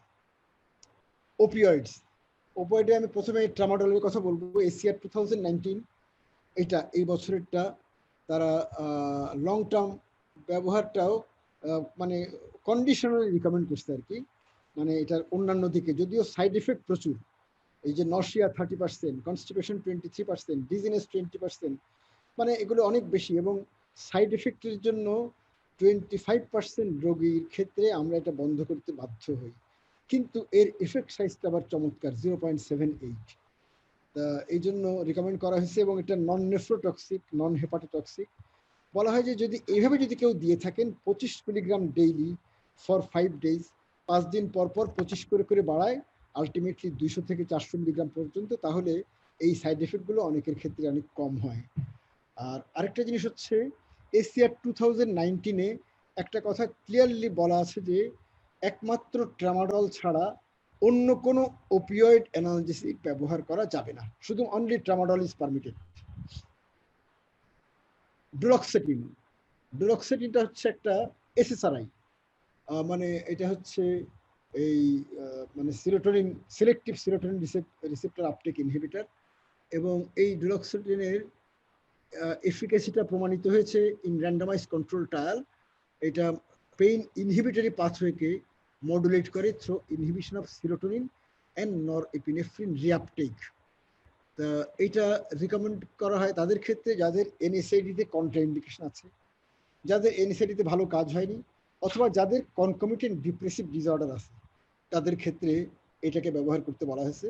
এবং এটাও সাথে বলা আছে যে অন্যান্য যে সিলেক্টিভ সিরোটোনিন রিআপটেক ইনহিবিটর, সেগুলো যদি ভিন্ন কোনো কোমরবিটি যদি ডিমান্ড করে, যেমন আমি যদি বলি যে একজন রোগীর অবসেসিভ কম্পালসিভ ডিসঅর্ডার, আমরা জানি যে অবসেসিভ কম্পালসিভ ডিসঅর্ডারে ফ্লুভক্সামিন ভালো কাজ করে, আমরা সেখানে ডুলক্সেটিন না দিয়ে আমরা ফ্লুভক্সামিন দিতে পারি। তেমনি ইরিটেবল বাউল সিনড্রোম যদি ডায়রিয়া প্রিডমিনেন্ট হয়, তাতে প্যারক্সেটিনটা বলা হয় যে একটা ভালো কাজে। একজন রোগী যদি ডিপ্রেশন আছে, diarrhoeal type of constipating type of irritable bowel syndrome আছে, তাহলে আমরা তাদেরকে প্যারক্সেটিন দিতে পারি। আবার কারো কারো ব্লোটিং, অ্যাবডোমিনাল পেইন, এই ধরনের এই টাইপের আইবিএস, তাদের ক্ষেত্রে আমরা সিটালোপ্রাম দিতে পারি এই ডুলক্সেটিনের পরিবর্তে। তার মানে এটা আমাদের কিছু কিছু বদলানোর সুযোগ আছে। ইন্ট্রাআর্টিকুলার স্টেরয়েড, ইন্ট্রাআর্টিকুলার স্টেরয়েডের ইফেক্ট সাইজ 0.7, তার মানে 70% ব্যথা কমায় কিন্তু শর্টলি। তার more effective in patients with effusion, যাদের ইফিউশন থাকে তাদের ক্ষেত্রে ভালো কাজ করে। আর বলা হয় যে তাদের জন্য আমরা ব্যবহার করব যাদের মডারেট টু সিভিয়ার পেইন এবং নট কন্ট্রোলড উইথ এনএসআইডি, তাদের ক্ষেত্রে আমরা এই ইন্ট্রাআর্টিকুলার স্টেরয়েডটা দেবো। আর আমরা কতবার একজন রোগীকে দিতে পারবো, এখানে মোটামুটি আমি একটা এক্সট্রিম দেখাচ্ছি। একটা গ্রুপ, তারাও যথেষ্ট ভ্যালিড সায়েন্টিফিক ওয়ার্কার, তারা বলেছেন যে একজন নি অস্টিওআর্থ্রাইটিসের রোগীকে তার জীবনে 4 বারের বেশি দেওয়া উচিত না। এমনি মোদ্দা কথা হচ্ছে আমরা 4 থেকে 6 মাসের মধ্যে রিপিট করব না, এটা হচ্ছে মূল জিনিস। কিন্তু কেউ কেউ বলেন যে বছর জীবনে 4 বারের বেশি না দেওয়া ভালো, এবং হিপে দিতে চাইলে আলট্রাসোনো গাইডেড দেওয়াটা ভালো। এবং যে ফর্মুলেশনগুলো আছে তার মধ্যে ট্রায়ামসিলোনোন হেক্সালসিটোনাইডটাই সবচেয়ে ভালো, যদিও আমাদের দেশে কেন জানি না মিথাইল প্রেডনিসোলোনটা সবচেয়ে বেশি পপুলার, যারা মিথাইল প্রেডনিসোলোন দিচ্ছেন তাদেরকে আমি সবাইকে বলবো এইটা সুইচ করে অবশ্যই ট্রায়ামসিনোনে যাবেন। হেক্সাএসিটোনাইট আমাদের দেশে পাওয়া যায় না, কিন্তু অ্যাসিটোনাইট পাওয়া যায়। ট্রায়ামসিনোন অ্যাসিটোনাইটও ওই মিথাইল প্রেডনিসোনের চেয়ে ভালো। এরপরে আসবো ভিস্কো সাপ্লিমেন্টেশন।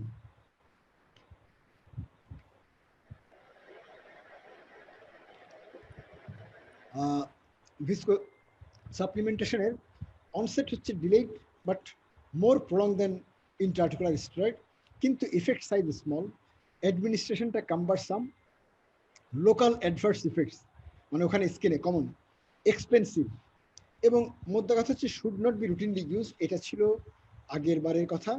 এইবারেরটাতে আরেকটু নেগেটিভটাকে আরেকটু জোরদার করা হয়েছে।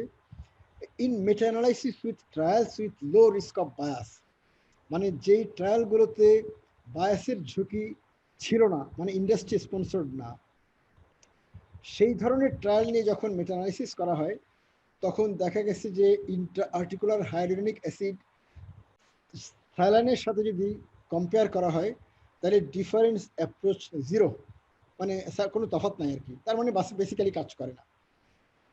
The finding that best evidences fail to establish a benefit and that harm may be associated with this injections, এরকম ফাইন্ডিং আছে।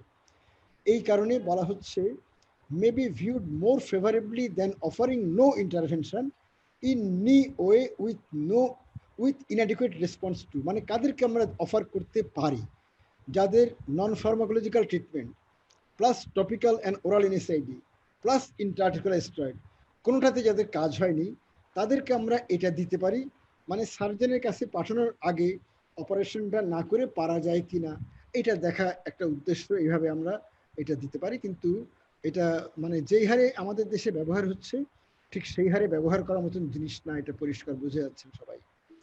এরপরে আসবে নিউট্রাসিউটিক্যালস অথবা কন্ড্রোপ্রোটেক্টিভ মেডিসিনস, মানে দাবি করা হয় আর কি এগুলো। তার মধ্যে আছে কন্ড্রয়েটিন, গ্লুকোজামিন, ডায়াসারিন, এই তিনটা জিনিস আমাদের দেশে তিনটাই পাওয়া যায়। এটার সম্পর্কে বক্তব্য হচ্ছে body of evidence is not enough, sample size, যে রিসার্চগুলো আছে স্যাম্পল সাইজ ছিল কম, follow up period short, structure modifying effect variable, এবং যেখানে স্ট্রাকচার মডিফাইড ইফেক্ট পাওয়া গেছে সেখানে খুবই কম, এবং যে স্টাডিগুলোতে স্ট্রাকচার মডিফাইং ইফেক্ট পাওয়া গেছিল সেগুলি সবই হচ্ছে ইন্ডাস্ট্রি স্পন্সর্ড। তার মানে নিউট্রাল, ইন্ডাস্ট্রি নিউট্রাল ট্রায়ালে এই ইফেক্টও পাওয়া যায়নি। গ্লুকোজামিন ব্লাড সুগারটাকে বাড়ায়, এবং আমাদের Asia 2019 Warsi American academy of orthopaedic surgeons, এটা একটা অত্যন্ত ভালো বডি, তারা ভালো ভালো গাইডলাইন তৈরি করে। তাদের অস্টিওআর্থাইটিসের রিকমেন্ডেশনটা হচ্ছে প্রায় 800 পৃষ্ঠার একটা বই, এরা কেউ রিকমেন্ড করেনি। এশিয়ার 2019 কন্ডিশনালি রিকমেন্ড করছে chondroitin sulphate, not glucosamine, in hand OA for analgesia on the basis of a single report. একটা রিপোর্টের উপরে তারা কন্ডিশনালি রিকমেন্ড করছে শুধুমাত্র হ্যান্ড ওয়েতে। তার মানে আমরা কনক্লুড করতে গেলে বলতে পারি যে so far no search, no slow acting antibiotic drug এবং নো ডিমার্ড, কোনো ডিসমডিফাইং ড্রাগও অস্টিওআর্থ্রাইটিসের জন্য নাই। আমি এখন আবারও একটু বোধহয় 3টা প্রশ্ন জড়ো হয়েছে বলে মনে হচ্ছে, সেগুলো একটু উত্তর করে তারপরে তারপর প্রসিড করি। এইটা হচ্ছে Saidul Anwar, in our practice, intra-articular steroid injection is widely practiced, especially in rural areas. It is so randomly used that we are confused about its use. Some physicians recommend this and others strongly oppose this. Is there any guideline to inject steroid intra-articularly? Then what will be the dose and frequency of giving steroid? Can it be given orally or compulsorily be given? আসলে doctor Saidul Anwar, আপনার আগের প্রশ্নগুলোর উত্তর আমি করে দিছি যে কাদেরকে দেওয়া যাবে। আমি একটু পরে আবার একটা অ্যালগোরিদম দেখাবো, তাতেও সেটাতে আসবো, দেওয়া যাবে। কিন্তু আমাদের ওই যে নন ফার্মাকোলজিক্যাল ট্রিটমেন্টগুলো রোগীকে না জানায়, না বুঝায়, সেগুলি মানার জন্য অনুপ্রাণিত না করে ওটাতে জাম দেওয়াটা একটা ভুল হবে আর কি। হ্যাঁ, এটা হচ্ছে একটা।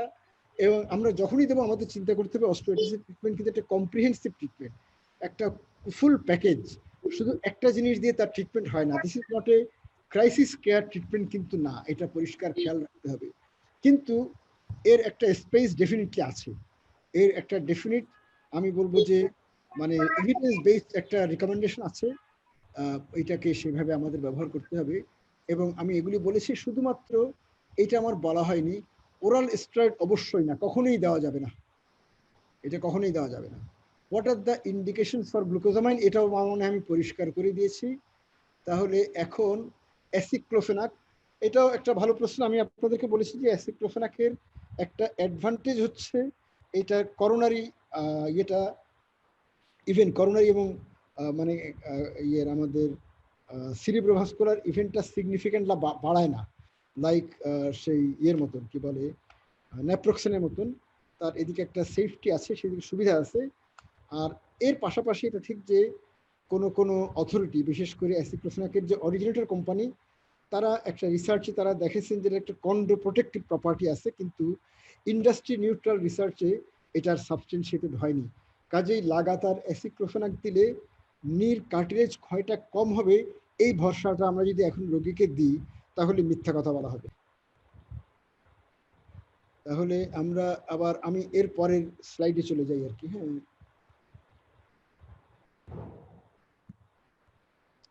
প্লেটলেট রিচ প্লাজমা মানে পিআরপি, এটাও এখন বাংলাদেশে খুব পপুলার, এটা নিশ্চয়ই সাইদুল সাহেব জানেন। তা এখানে evidence limited due to strong bias in most of the trials and great variability between studies, এবং ওই অনেকগুলো স্টাডি হচ্ছে তাদের মধ্যে প্রচুর ভ্যারিয়েবিলিটি আছে। তা সেই ভ্যারিয়েবিলিটিগুলো শুধুমাত্র আউটকামকে নিয়ে না, অনেকগুলো আছে ভালো ফল দেখেছে, অনেকগুলো আছে কোনো ফল হয়নি, অনেকগুলো নেগেটিভ এমন। কিন্তু lack of standardisation in available প্রিপারেশনগুলো স্ট্যান্ডার্ডাইজ কোনো ফর্মুলায় তৈরি হয়নি।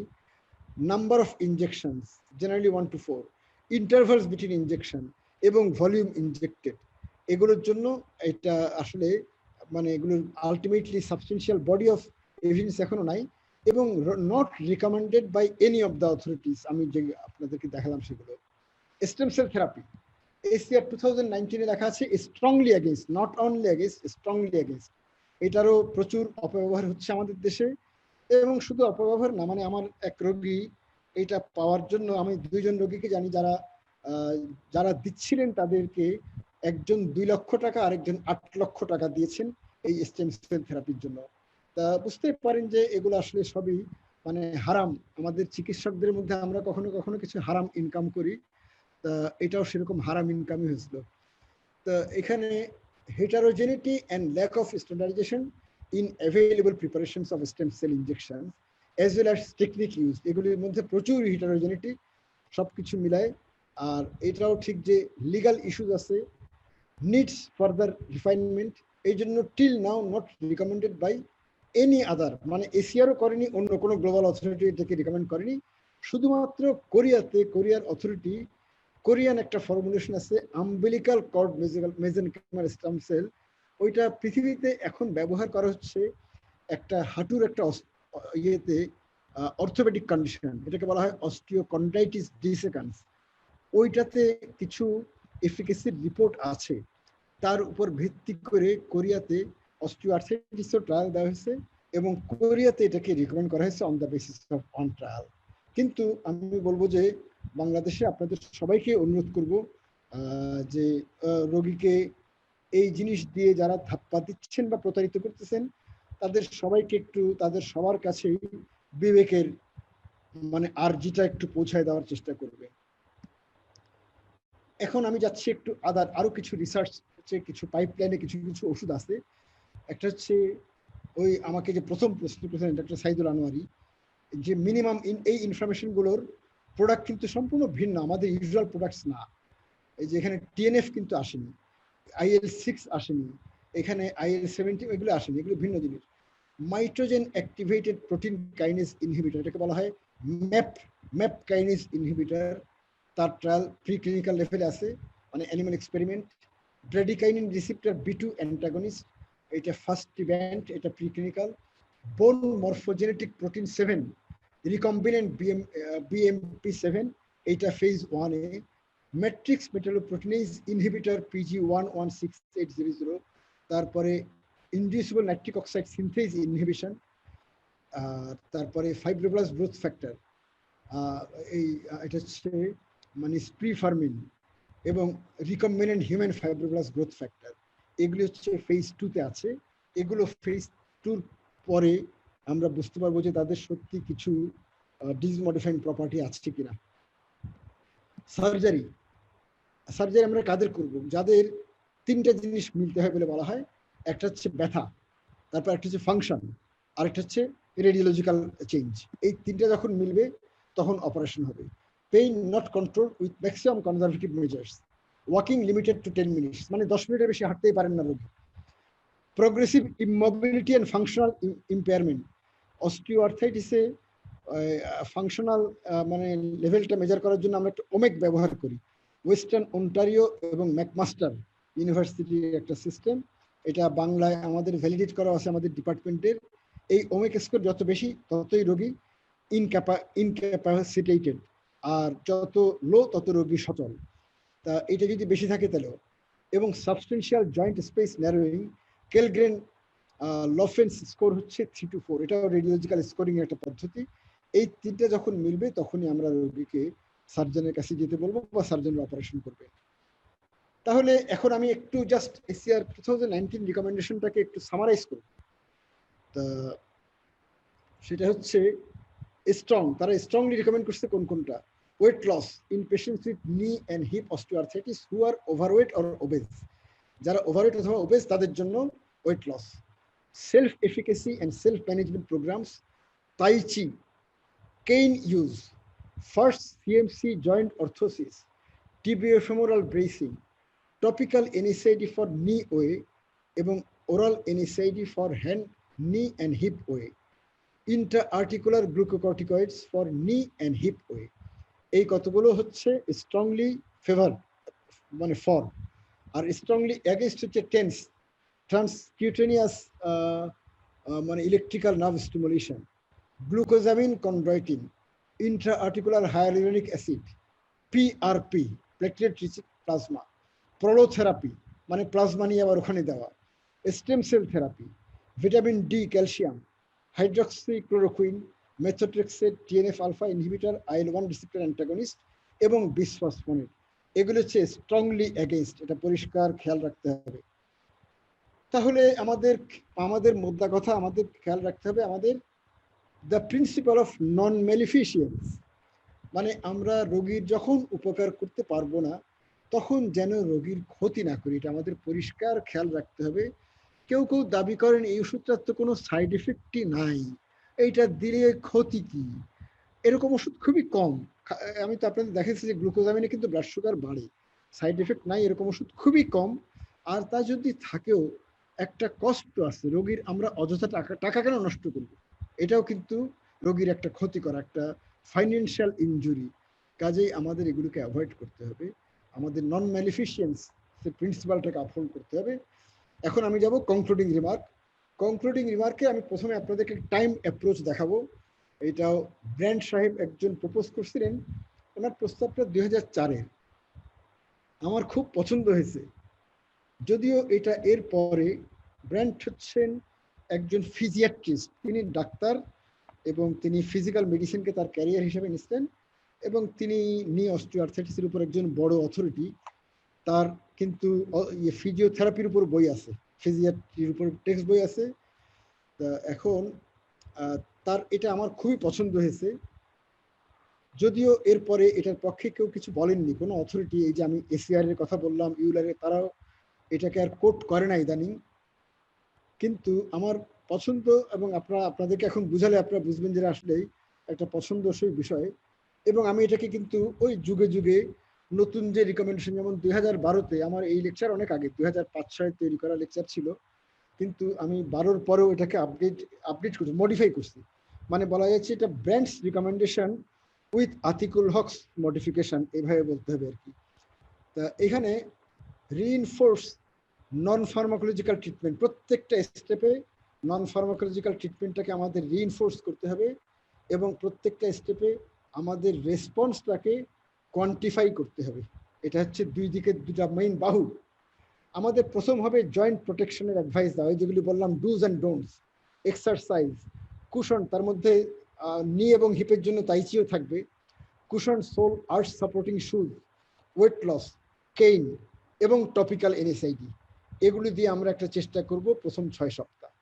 6 সপ্তাহে যদি কাজ না হয় তখন আমরা দেব আইবুপ্রোফেন 200 থেকে 400 মিলিগ্রাম দিনে 3 থেকে 4 বার, অথবা ন্যাপ্রক্সেন 250 থেকে 375 মিলিগ্রাম দিনে 2 বার, অথবা আমরা কক্স2 ইনহিবিটর যেমন সেলেকক্সিব আমাদের দেশে এখন পাওয়া যাচ্ছে না, কিন্তু অ্যাসিক্লোফেনাক আমরা দিতে পারি। ইফিউশন থাকলে আমরা আইএ ইন্ট্রাআর্টিকুলার স্টেরয়েডও দিতে পারি। এগুলো হচ্ছে সেকেন্ড স্টেপ। এগুলো দিয়ে আমরা আবার 4 সপ্তাহ অপেক্ষা করব। 4 সপ্তাহ পর যদি দেখি যথেষ্ট উন্নতি হয়নি, তখন আমরা ট্রামাডল দেব। আমরা আবার কিন্তু এটাকে রিইনফোর্স করব। এগুলিকে যত রিইনফোর্স করব ততই কিন্তু রোগী আরো ভালোভাবে অ্যাডহিয়ার করবেন। প্রথমবার করবেনই না, দ্বিতীয়বার যখন এই সময় আমাদের কাছে আসেন তখন শুনি যে কিছুই মানেননি। এই সময় আসলে দেখা যায় যে কিছু কিছু মানছেন, কিন্তু আবার যদি আমরা রিইনফোর্স করি আরো বেশি সংখ্যক রোগী মানবেন। তাইলে ট্রামাডলটা টাইট্রেট করে 200 থেকে 300 মিলিগ্রাম পর্যন্ত যাব, এবং এই স্টেজে আমরা অর্থোসিস, ওই যে বললাম এই টিবিওফেমোরাল অর্থোসিস অথবা CMC1 এর অর্থোসিস, এগুলি আমরা এই স্টেজে দেব। তারপরে আমরা 4 সপ্তাহ পরে আবারও দেখব। যদি ইমপ্রুভ না করেন তাহলে আমরা ন্যাপ্রক্সেনের ডোজটা বাড়াবো। যাদেরকে 250 দিচ্ছিলাম তাদের 375, যাদের 375 তাদের 500, এবং এই জিনিসগুলোকে রিইনফোর্স করতে থাকবো। এবং তারপরও তারও 4 সপ্তাহ পরে যদি ইমপ্রুভ না করে তাহলে আমরা রিইভ্যালুয়েট করব, এবং যদি আমরা কনভিন্সড হই যে এই পেইনের ভিন্ন কোনো কারণ নাই তাহলে আমরা অর্থোপেডিশিয়ানের কাছে পাঠাবো। তার মানে বুঝতে পারলেন যে আমরা কিন্তু মানে ওই ফেলে দিয়ে রোগী চলে গেলেন আবার 2 বছর পরে আসলেন সেই সিস্টেমে রাখলাম না। আমরা রোগীকে দ্রুত একটা সঠিক সিদ্ধান্তের দিকে, যার অপারেশন লাগবে তাকে কিন্তু অপারেশন না করে দীর্ঘদিন ফেলে রাখাও কিন্তু তার প্রতি একটা ইনজাস্টিস। আমরা সেই ইনজাস্টিস করে ফেলে রাখলাম না। এটার প্রসঙ্গে আমার পরবর্তী স্লাইডে একটু কথা আছে। তা এখন আমার টেক হোম মেসেজ হচ্ছে ওয়ে ইজ নট কিউরেবল। এটা কি কিওর করার কোনো পদ্ধতি নাই। আমরা প্রোগ্রেশনটাকে স্লো করতে পারি with exercise, weight loss and joint protection. Glucosamine sulphate, chondroitin sulphate এবং intra-articular hyaluronan not recommended. Activity restriction, ultrasound, shortwave diathermy, calcium, vitamin D, এরা হচ্ছে ইনএফেক্টিভ, এদের কোনো উপকার নাই। এগুলো করে শুধু শুধু রোগীর টাকা নষ্ট করবেন না। শর্টওয়েভ ডায়াথার্মি একটা কমনলি অ্যাবিউজড একটা technique. Acceptable analgesia and quality of life is obtainable with education, very important, exercise, NSAID, oral and topical, and tramadol in selected cases. এবং কন্টিনিউটি অফ কেয়ার, এই যে আমি একটু আগে যেটা বললাম যে কেয়ারটা আমাদের কন্টিনিউয়াস থাকতে হবে, রোগীর খেয়াল রাখতে হবে, রোগীকে আসতে বলতে হবে, এবং সেই সময় আমাদের কোয়ান্টিফাই করতে হবে, রেসপন্সটাকে কোয়ান্টিফাই করতে হবে। এবং এই continuity of care using timed approach, replacing on demand treatment, যেটা আমাদের দেশে বেশিরভাগ ক্ষেত্রে হয়ে থাকে, সেটাকে আমাদের রিপ্লেস করতে হবে। এটাই আমার আপনাদের জন্য আসলে সবচেয়ে বড় আহ্বান। তা এখন আমি এখানে একটা আপনাদের থ্যাঙ্কস দিয়ে শেষ করছি, একটা ছবি দেখাচ্ছি। এটা একটা বিখ্যাত চিত্রশিল্পীর ছবি। আপনারা তো আমাকে অনেকে প্রশ্ন কেউ কেউ করছেন, আরো বেশ কিছু প্রশ্ন জোগাড় হয়ে গেছে। আমি সেই প্রশ্নগুলোর উত্তর দিয়ে তারপরে আমি চিত্রশিল্পটাকে ব্যাখ্যা করতে যাই। তাহলে এখন স্যার আরো কিন্তু কোশ্চেন আছে, এগুলোই শেষ না। ও তাই, আচ্ছা ঠিক আছে, তাহলে আমি আগে প্রশ্নগুলোর উত্তর দিই, তারপরে আমি মানে এই ছবির তাৎপর্য তারপরে বুঝাই আর কি, তাই না?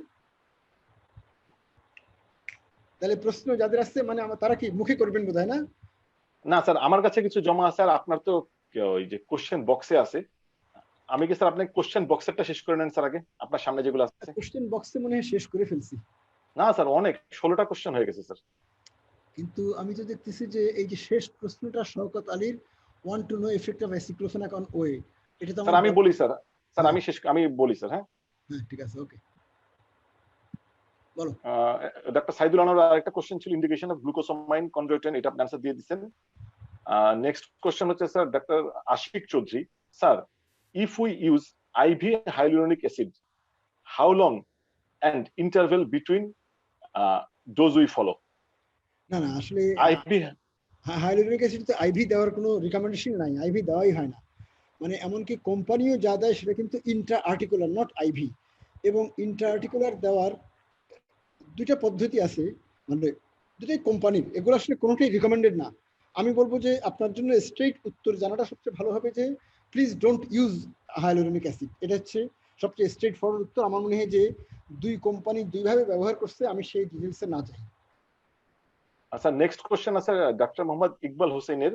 Sir, a common practice in orthopaedic এরা calcium supplement is frequently given in osteoarthritis, is there any role? No role, ব্র্যাকেটে দিচ্ছেন sir, absolutely no role. Question. আবার স্যার ওই যে মানে অটোলোগাস কন্ডিশন সেরাম এসিএস, মানে তারপরে স্যার অটোলগাস সিস্টেম সেল।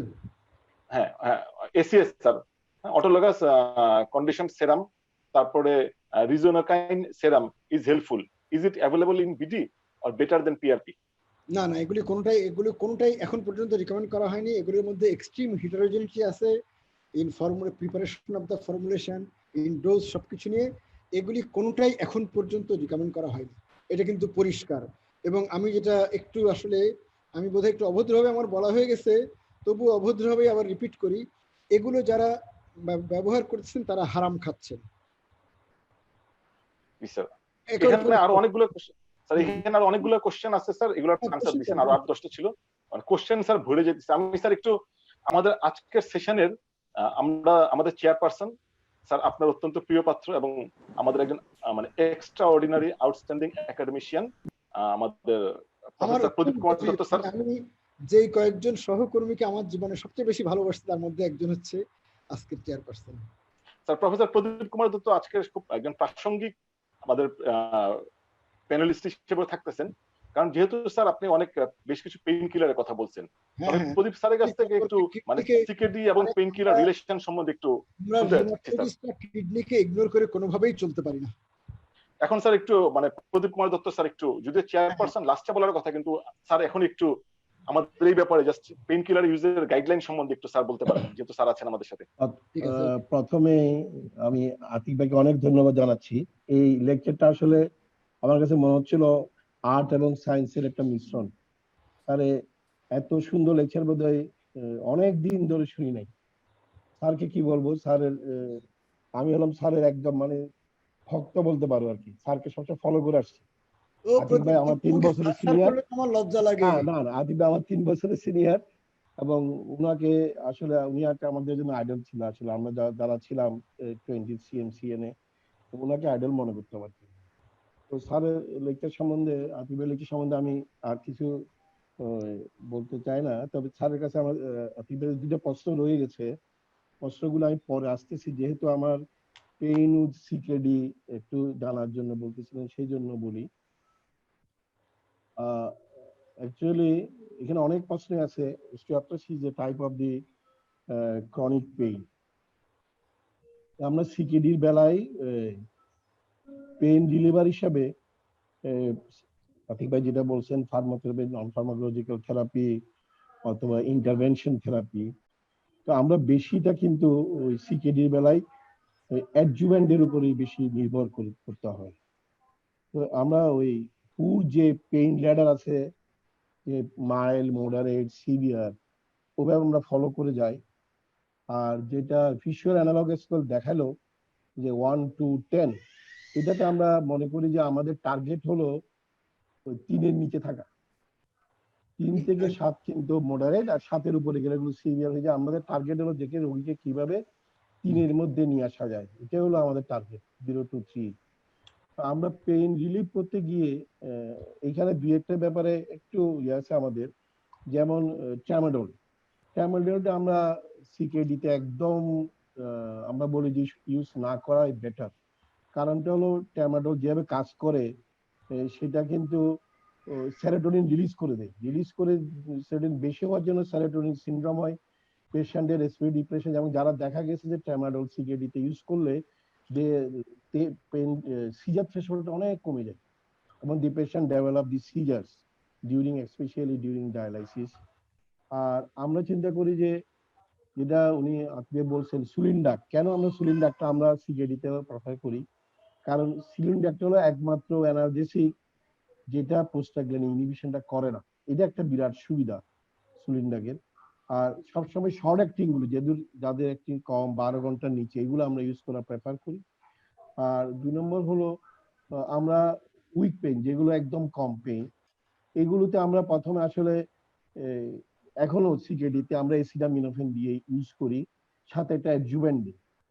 আর week opioid হিসাবে আমরা যেটা ইউজ করতে চেষ্টা করি, যেটা বলা হয় আর কি, অনেকে এখন ইউজ করে ট্রামাডোল হিসাবে, কিন্তু আমরা উইক ওপিওডটাকে মনে করি যে যেসব পেইন খুব বেশি ট্রপিক্যাল, যেগুলোর প্রোফেনাক বলা হচ্ছে, কিন্তু আমরা সিকেডির বেলায় এখন বাংলাদেশে এটা পাওয়া যাচ্ছে, অন্যান্য ক্ষেত্রে সেটা ফ্যান্টানিল প্যাচ।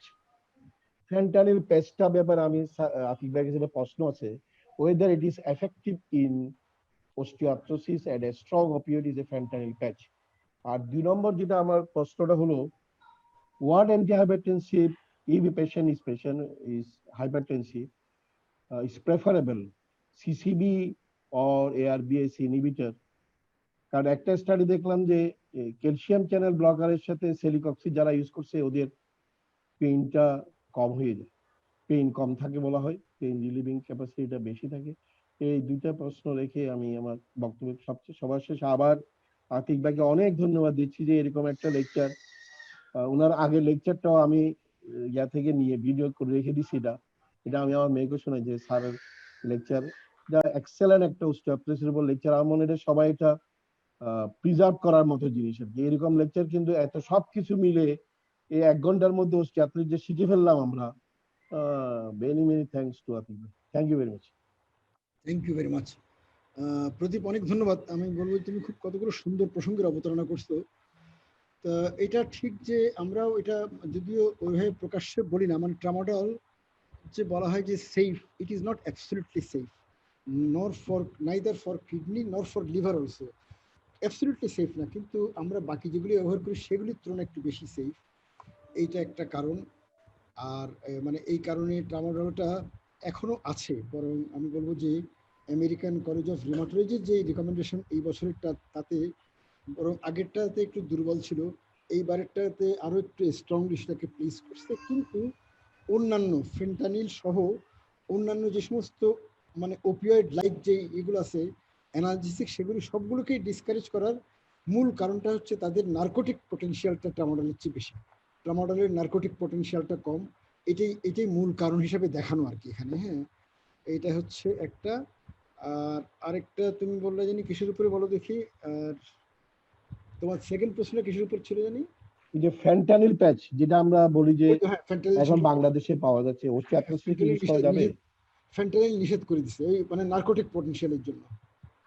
আর ট্রামাডল সম্পর্কে বলছো, আর আরেকটা মানে ট্রামাডল ফেন্টানিল ছাড়া তোমার আরেকটা ফেন্টানিলটা লোকাল অ্যাপ্লিকেশন বলতেছি আমি, ফেন্টানিলের লোকাল অ্যাপ্লিকেশন প্যাচ যেটা ইউজ করা হয়। ফেন্টানিল তো আসলে লোকাল মানে কি, ফেন্টানিল তো সিস্টেমিক অ্যাবজর্পশন হয়ে লোকালি কাজ করে, প্যাচটাও কিন্তু মানে আসলে হাঁটুর উপর দিলে কোনো আলাদা উপকার নেই, উপকার হবে কিনা।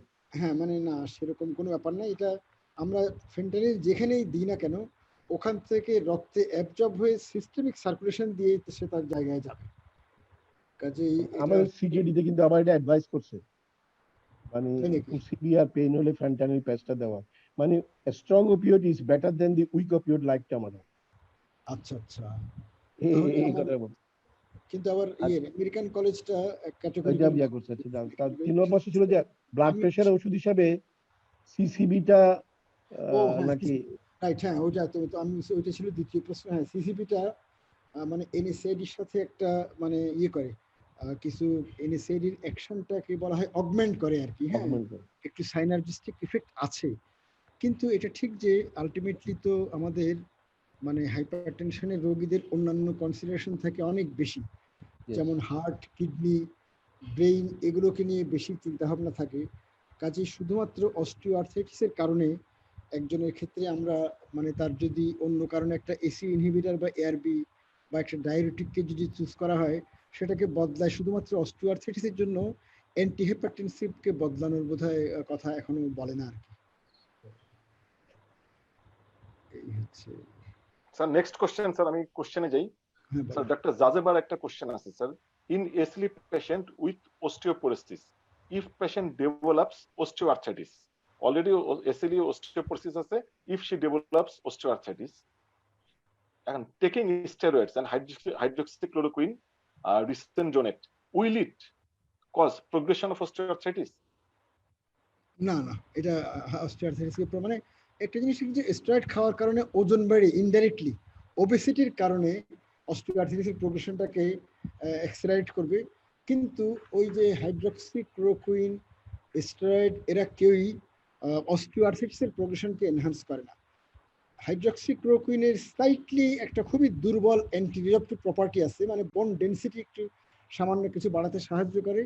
আর স্টেরয়েড তার উল্টা, স্টেরয়েড তো একটা স্ট্রংলি মানে অস্টিওপোরোসিস করার ওষুধ, মানে গ্লুকোকর্টিকয়েড ইনডিউসড অস্টিওপোরোসিস আমাদের একটা সবচেয়ে বড় মাথা ব্যথা, মানে অস্টিওপোরোসিসের সাথে আছে কিন্তু অস্টিওআর্থ্রাইটিসের সাথে সম্পর্ক নেই। নেক্সট আমি দুইটা কোশ্চেন একসাথে করি, ডক্টর ইফাত আর ডক্টর সাদের। কোশ্চেন হচ্ছে sir, is only X-ray is enough to diagnose osteoarthritis?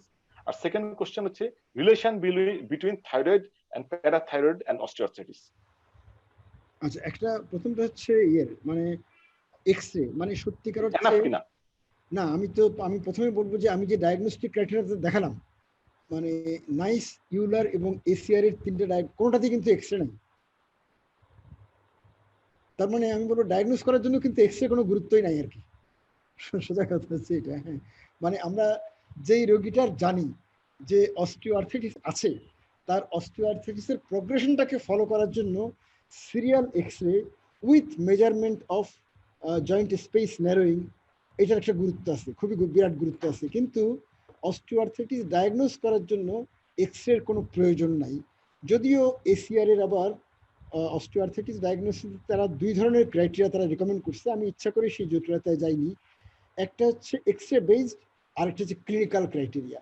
আমি এখানে যেটা দেখেছি সেটা ক্লিনিক্যাল ক্রাইটেরিয়া।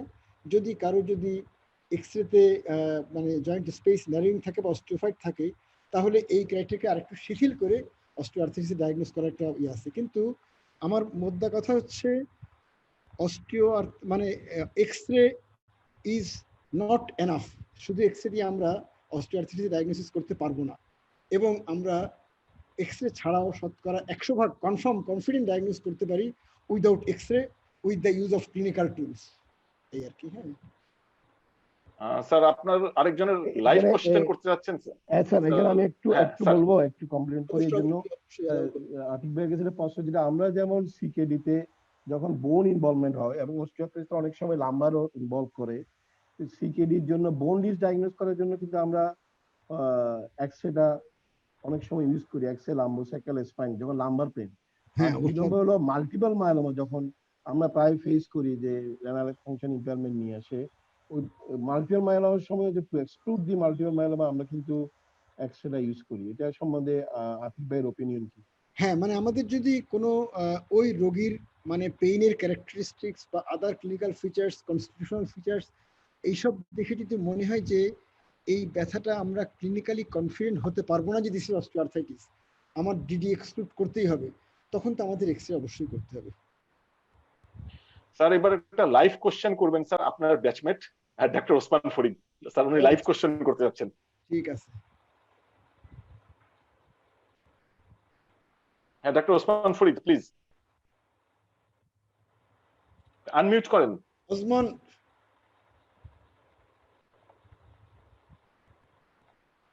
স্যার মনে হয় মানে মোস্ট প্রবাবলি আনমিউট করা হয়নি স্যারের। স্যার, আমি নেক্সট কোশ্চেন করি sir. Is there any role of neutralizing antibody to nerve growth factor? এটাও এক্সপেরিমেন্টাল স্টেজে, আসলে এটা এক্সপেরিমেন্টাল স্টেজে আছে এখনো, মানে অনেক অনেক দূরে আর কি, সম্ভবত এস্টাবলিশড হবে না বলে মনে হয়। হ্যাঁ, আরেকটা কোশ্চেন আছে স্যার ডক্টর মামুন খানের। If a patient feels better on NSAID but after stopping করার পর আবার রিঅ্যাপিয়ার করে, এইসব ক্ষেত্রে সে কি করবে বা কতদিন এনএসআইডস ইউজ করবে? এইসব ক্ষেত্রে তো আমাদের প্রথম কথা হচ্ছে আমাদের জোর দিতে হবে এই যে নন ফার্মাকোলজিক্যাল মেজার্স পেশেন্ট কতখানি অ্যাডহিয়ার করে যাচ্ছেন। ডেফিনেটলি সেখানে আমরা কিছু লুপহোলস পাবো, গ্যাপ পাবো, সেই গ্যাপগুলো পূরণ করে রোগীকে আমাদের ইনসিস্ট করতে হবে, মোটিভেট করতে হবে সেগুলোকে আরো ভালো করে মেনে চলা। তারপরে এগুলো মেনে চলার পরেও যদি মানে ব্যথা যদি না কমে, আমাদের ব্যথার ভিন্ন কোনো কারণ আছে কিনা সেগুলো দেখতে হবে, আবারও মানে রিভিজিট করতে হবে। এবং যদি আমরা শিওর হই যে অন্য কোনো কারণ নাই, লাগাতার মাসের পর মাস এনএসআইডি দরকার হচ্ছে, আমাদের অবশ্যই এটাও দেখতে হবে এই পেশেন্ট সার্জিক্যাল ট্রিটমেন্টের ক্যান্ডিডেট কিনা, মানে পেশেন্টকে আমাদের অর্থোপেডিশনের কাছে রেফার করা উচিত কিনা। স্যার ডক্টর ওসমান মানে ফরিদ মাসের পর এখন এই যুগে যেখানে সার্জিক্যাল প্রসিডিওর গুলোর সেফটি সফিস্টিকেশন অনেক ইমপ্রুভ করে গেছে, এই যুগে একজন অস্টিওআর্থ্রাইটিসের রোগীকে মাসের পর মাস ইনিসাইড রেখে যাওয়াটাও কিন্তু একটা অপরাধ। Sir doctor Osman Farid. হ্যাঁ, শুনতে পাচ্ছ? হ্যাঁ হ্যাঁ পাচ্ছি। অবশ্যই। হ্যাঁ দোস্ত, আচ্ছা সবকিছু তো শুনলাম। এখন মনে করো ডায়েটারি কোনো রোল আছে কিনা অস্টিওআর্থ্রাইটিসে, সাপোজ ওমেগা 3, 6 এবং আদার্স কিছু যে ডায়েটগুলো আমরা মেনটেন করলে এটা তো কিউরেবল না, মানে প্রগ্রেসিভনেসটা একটু ইয়ে হবে আর কি, delays progression of the disease.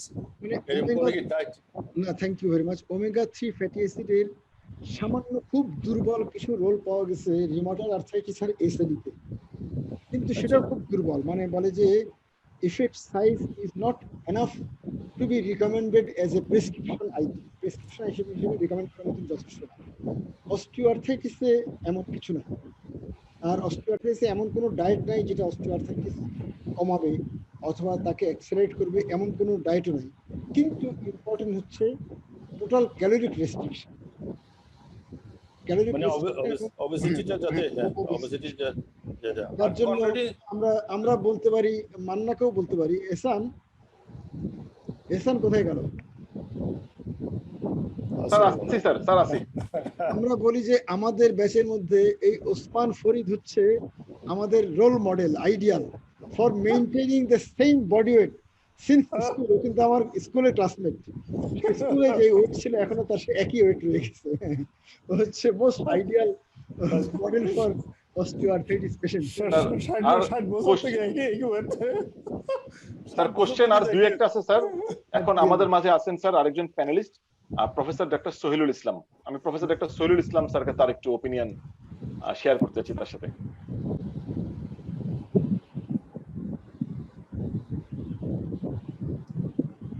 হ্যাঁ দেখা যাচ্ছে এহসান? হ্যাঁ স্যার বলেন, শোনা যাচ্ছে, দেখা যাচ্ছে। আচ্ছা, আসলে এখানে যে দুজন সুপার স্পেশালিস্ট আতিক ভাই এবং প্রদীপ তারা তো internist and plus super specialist. I am a simply internist. তাদের দুইজনের এত সুন্দর সুন্দর কথাবার্তা শুনে এখন আমরা ইন্টার্নিস্ট হিসেবে আসলে অনেক সুন্দর কথাই আতিক ভাই বলছেন, এবং প্রদীপ যেটা বললো যে লেকচারটা was a mixture of art and science. আসলে এমন কিছু প্রভাব এবং কিছু বাণী আতিক ভাই আজকে আমাদেরকে শোনালেন, এবং লাস্টে যে ছবিটার জন্য বসে আছি উন্মুখে, ছবিটার ইন্টারপ্রিটেশনটা কি হবে, এবং ছবিটা আসলে আমিও আর্ট এন্ড কালচারের প্রতি খুব একটা আকর্ষণ আছে, কিন্তু ছবিটা আমি কখনো দেখিনি যে এটা কার ছবি তাও বুঝতে পারতেছি না। যাই হোক, আমি যে আতিক ভাইয়ের কাছ থেকে আজকে অস্টিওআর্থ্রাইটিস সম্বন্ধে যে টেক হোম মেসেজ গুলি পেলাম, এত ভালো লাগলো, এত সুন্দর যে actually there is no cure, শুধুমাত্র ডিজিজ প্রোগ্রেশনকে কমানোর জন্য কিছু যেমন এক্সারসাইজ, তারপর হচ্ছে এই কথাটা যে there is linear relation with weight reduction and osteoarthrosis. আসলে খুবই সুন্দর টেক হোম মেসেজ। আর আমরা এতদিন যে প্যারাসিটামল এটা নিয়ে চিৎকার করতাম অস্টিওআর্থ্রোসিসের, এবং বইপত্র টেক্সট বুকগুলিতেও প্যারাসিটামলের অনেক প্রশংসা, কিন্তু এখন এনএসআইডি কে প্যারাসিটামলের উপরে সুপিরিয়রিটি ইন দ্য স্টাডিজ, এটাও একটা আমাদের জন্য নতুন ইনফরমেশন। তবে এই প্রসঙ্গে একটা প্রশ্ন জানতে চাই আতিক ভাইয়ের কাছে যে প্যারাসিটামল উইথ ট্রামাডোলের যে কম্বিনেশন আছে আমরা মাঝে মধ্যে বাজারে পাচ্ছি এবং ইউজও করি, এরকম কোন স্টাডি কি হয়েছে কিনা paracetamol with tramadol over superior over NSAID, এটা একটু উনি বলবেন। আর শেষে আমি বলবো আজকে আতিক ভাই যে সত্য কথাগুলো বলছেন এবং মিথ্যা থেকে সত্যকে আলাদা করে নিছেন, যে একটা কথা বলছেন যে ইন্ডাস্ট্রি নিউট্রালাইজ ট্রায়াল,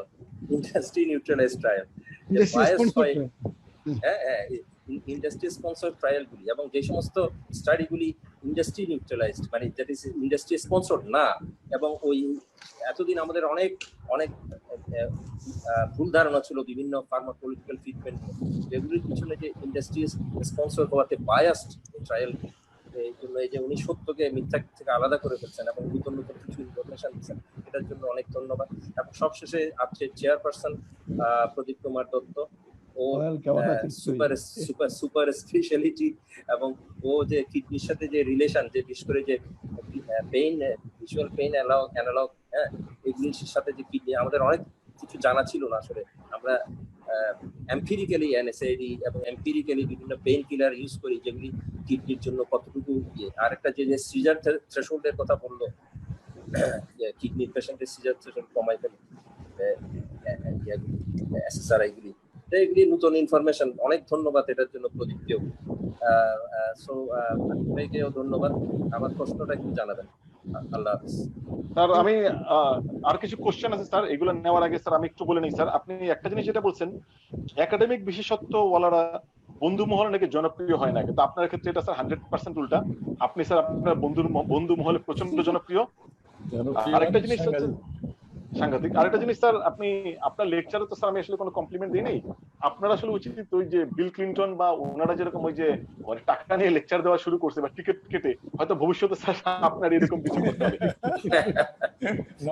আমি একটু স্যার এখন কোশ্চেন গুলো করি স্যার। ডাক্তার প্রত্যয়দের একটা কোশ্চেন আছে, does topical NSAIDs has any systemic absorption? ভালো প্রশ্ন করছে। টপিক্যাল NSAID কিছু সিস্টেমিক অ্যাবজর্পশন হয়, কিছু সিস্টেমিক অ্যাবজর্পশন হয়, যদিও সেটা কনসেন্ট্রেশনটা এনাফ না two cause the systemic side effects like এই মানে পেপটিক আলসার বা অন্যান্য যে সিস্টেমিক সাইড এফেক্ট গুলো হয়, সেটা করার মতন যথেষ্ট কোয়ান্টিটিতে যায়। তাহলে আরেকটা কোশ্চেন আছে sir, do patients need to wear medicated shoes at home too? মানে বাসায় রেখে পড়বে কিনা? বাসায় রেখে পড়ার কোনো দরকার নেই। বাসায় সচরাচর গতানুগতিক চলার জন্য স্বাভাবিক, কিন্তু যখন বাইরে যাবে, লম্বা হাঁটা হাঁটবে, তখনকার জন্য। স্যার ডাক্তার সাইদুল আনোয়ারের আরেকটা কোশ্চেন আছে। এমনি আরেকটা কথা একটু বলে ফেলি, আমি এখানে কিন্তু মেডিকেটেড শু কিন্তু বাতিল বলছি। আমি ওই যে আগে আমাদের যে lateral waging insole, medial waging insole, ওগুলো কিন্তু আমার আগের লেকচারে ফটো ছবিও ছিল। ওগুলো এখন এইবার এটাতে বলা হচ্ছে এগুলো তেমন কোনো রোল প্লে করে না। এখনকার শুটা খুব সিম্পল, আমাদের গতানুগতিক শুধু আমরা ব্যবহার করি, জাস্ট আর্টস সাপোর্টিং, মানে আমাদের আর্টসের সাথে কমপ্লাই করবে এরকম একটা আর্টস থাকতে হবে, এবং নিচে তার সোলটা একটু কমফোর্টেবল হতে হবে। এখন যে শুটা এইবার যেটা এশিয়ার রেকমেন্ড করছে, এটা কিন্তু মেডিকেটেড না, এটা well fitting comfortable shoe, well fitting comfortable shoe with arts. এই স্যার মাহমুদ হোসেন অন্তু আপনার ছবির রহস্য আবিষ্কার করছেন, উনি কমেন্ট লিখছেন একটা অ্যাবাউট দ্য পিকচার। তার কমেন্ট হচ্ছে এরকম, seems like Donald Trump is pressing his নিজ ওভার ইউএস ম্যাপ। আপনি স্যার আপনার ছবির কমেন্ট দিয়েন। আর স্যার আরেকটা কোশ্চেন নিয়ে নিই, আর অনেক কোশ্চেন জমছে স্যার। এনি রোল অফ নি ক্যাপ ইন নি অস্টিওআর্থ্রাইটিস? একটা আপনার সাইডের। আচ্ছা, নি ক্যাপ বলতে আমরা যেটাকে বুঝাই সেটাও কিন্তু ওই ইয়েটা, মানে আমরা বলবো যে প্যাটেলার ইয়েতে, মানে প্যাটেলাকে টিল করা, ওগুলো এখন এটা কাজ করে না বলে প্রমাণিত হয়ে গেছে। তবে ওই যেটা বললাম যে টিবিওফেমোরাল অস্টিওআর্থ্রাইটিসে টিবিওফেমোরাল ব্রেস, সেই ব্রেসটাও এক ধরনের মডিফাইড নি ক্যাপ, ওইটা কিন্তু বেশ ভালোভাবে স্ট্রংলি রিকমেন্ড করা হয়েছে। কিন্তু ওইটা আসলে আমি, এটা তো জাস্ট বেরিয়েছে, আমি এখনো খোঁজ নিই নাই যে আমাদের ফিজিয়াট্রিস্ট বা ফিজিওথেরাপিস্টরা প্যাটেলোফেমোরাল নি ব্রেসটা মানে অ্যাডভাইস করেন কিনা বা চিনেন কিনা, এটা আমি পুরোপুরি শিওর না, এটা আমি একটু খোঁজ করবো। স্যার আমরা অনুষ্ঠানের শেষের দিকে 1.5 ঘন্টা অলরেডি হয়ে গেছে, তো আমাদের আজকের অনুষ্ঠানের চেয়ারপারসন তার রিমার্ক দিবে, তারপর স্যার আপনি শেষ করবেন। Sir professor Pradip Kumar Dutta please. আমার ওই যে ট্রামাডোল আর প্যারাসিটামলের ইয়েটা কি? আচ্ছা, ট্রামাডোল আর প্যারাসিটামলের এটার উপর অল্প কিছু স্টাডি হয়েছে, ক্ষুদ্র স্টাডি, এবং সেগুলোতে মানে এগুলি আইসোলেটেড, মানে বেশিরভাগ ক্ষেত্রে প্লেসিবো কন্ট্রোল, এরা কার্যকারিতার প্রমাণ আছে, কিন্তু সেই প্রমাণটা যথেষ্ট না। মানে আমাদের মেটা অ্যানালাইসিস করলে বায়াসটাকে দূর করে, যখন মেটা অ্যানালাইসিস যারা করে তখন তারা কিন্তু কতগুলো স্টাডিগুলোর সাইন্টিফিক রাইগরটা মেজার করে কিছু পদ্ধতিতে। তার মধ্যে বেশি বিখ্যাত হচ্ছে লোনিজ স্কোরিং বলে, লোনিজ স্কোরিং একটা সাদা স্কোরিং। তারা যখন ওইগুলো নিয়ে স্টাডি করতে চান, তখন সেই যে বৈজ্ঞানিক বিশুদ্ধতার পরিমাপ যখন করেন তখন এগুলি সব বাদ পড়ে যায় আর কি। হ্যাঁ, কিন্তু এমনি কিছু রিপোর্ট আছে যে ট্রামাডল প্লাস প্যারাসিটামল এই ব্যথা কমায়। এবং এটাও ঠিক যে আমাদের যে রিকমেন্ডেশনগুলো আসে সেই রিকমেন্ডেশনগুলো কঠোর গাইডলাইন না, এগুলো আমরা আমাদের নিজেদের মেধা এবং মনন দিয়ে এগুলোকে ব্যবহার করার ফ্লেক্সিবিলিটি কিন্তু আমাদের হাতে কিছুটা আছে। কাজেই আমরা কি তাহলে ফার্স্ট চয়েস হচ্ছে এনএসএডি ওভার কম্বিনেশন?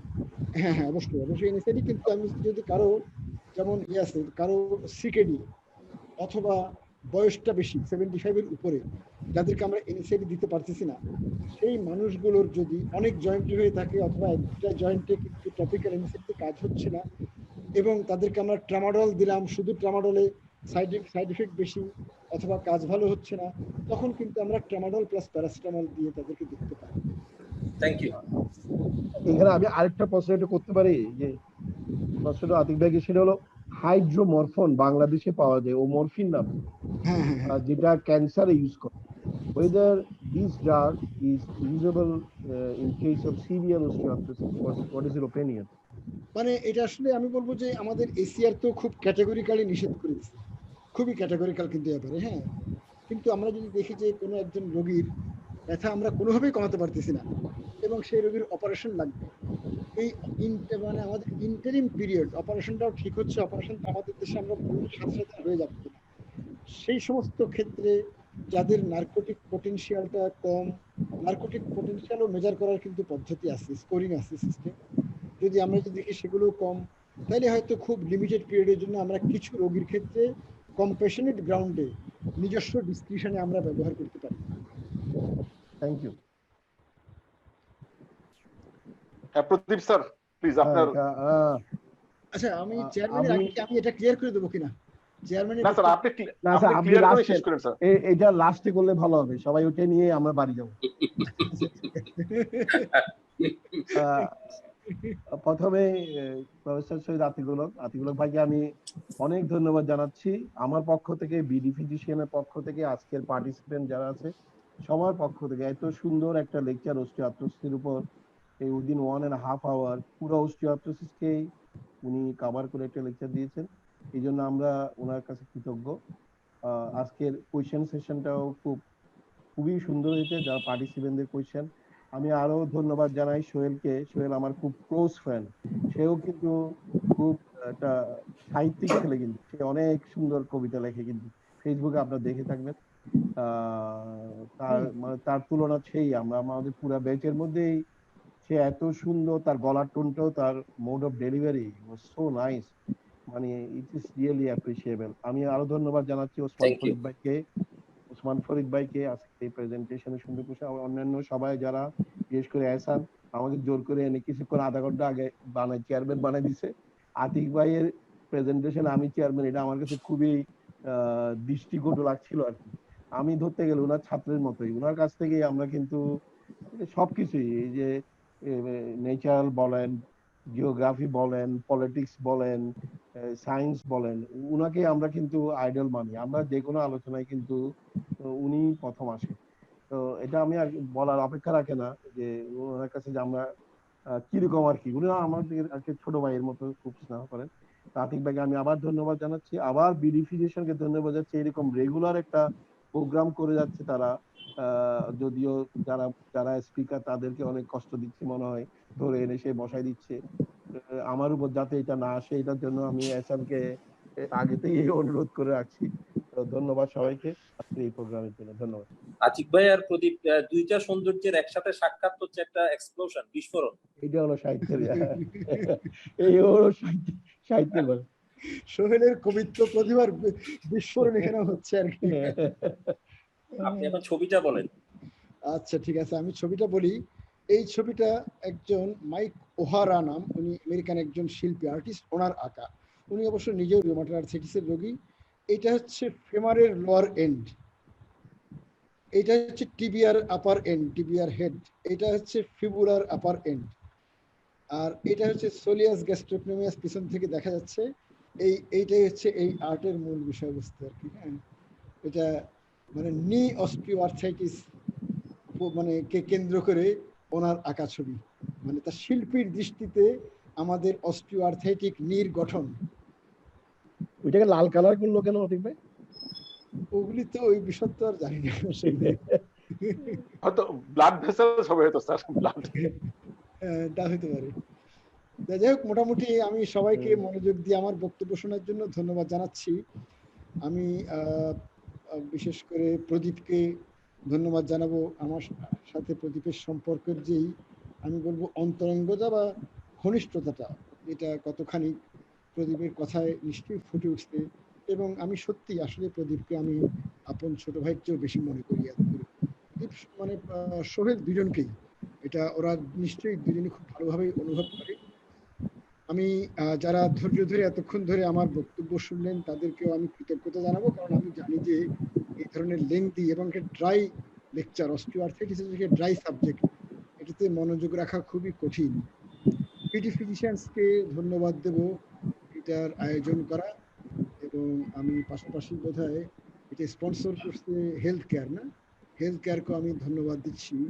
এই ধরনের একাডেমিক আমাদের করোনার দিনগুলোতে আমাদের অনলাইন একাডেমিক কর্মকাণ্ডকে সহায়তা করার জন্য ধন্যবাদ দিচ্ছি। তা সবাইকে ধন্যবাদ দিয়ে আমি আমার এই অনুষ্ঠানটার পরিসমাপ্তি ঘোষণা করছি। ধন্যবাদ সবাইকে স্যার, আবার শীঘ্রই দেখা হবে স্যার ইনশাআল্লাহ। ধন্যবাদ স্যার। ধন্যবাদ। Thank you very much. Thank you. So excellent presentation.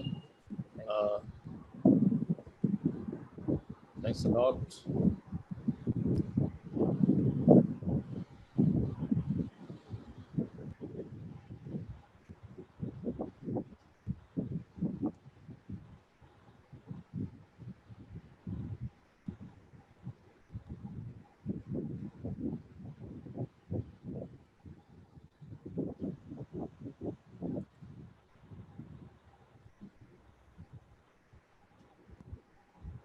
Tata, খোদা হাফেজ। Khuda Hafiz, Khuda Hafiz.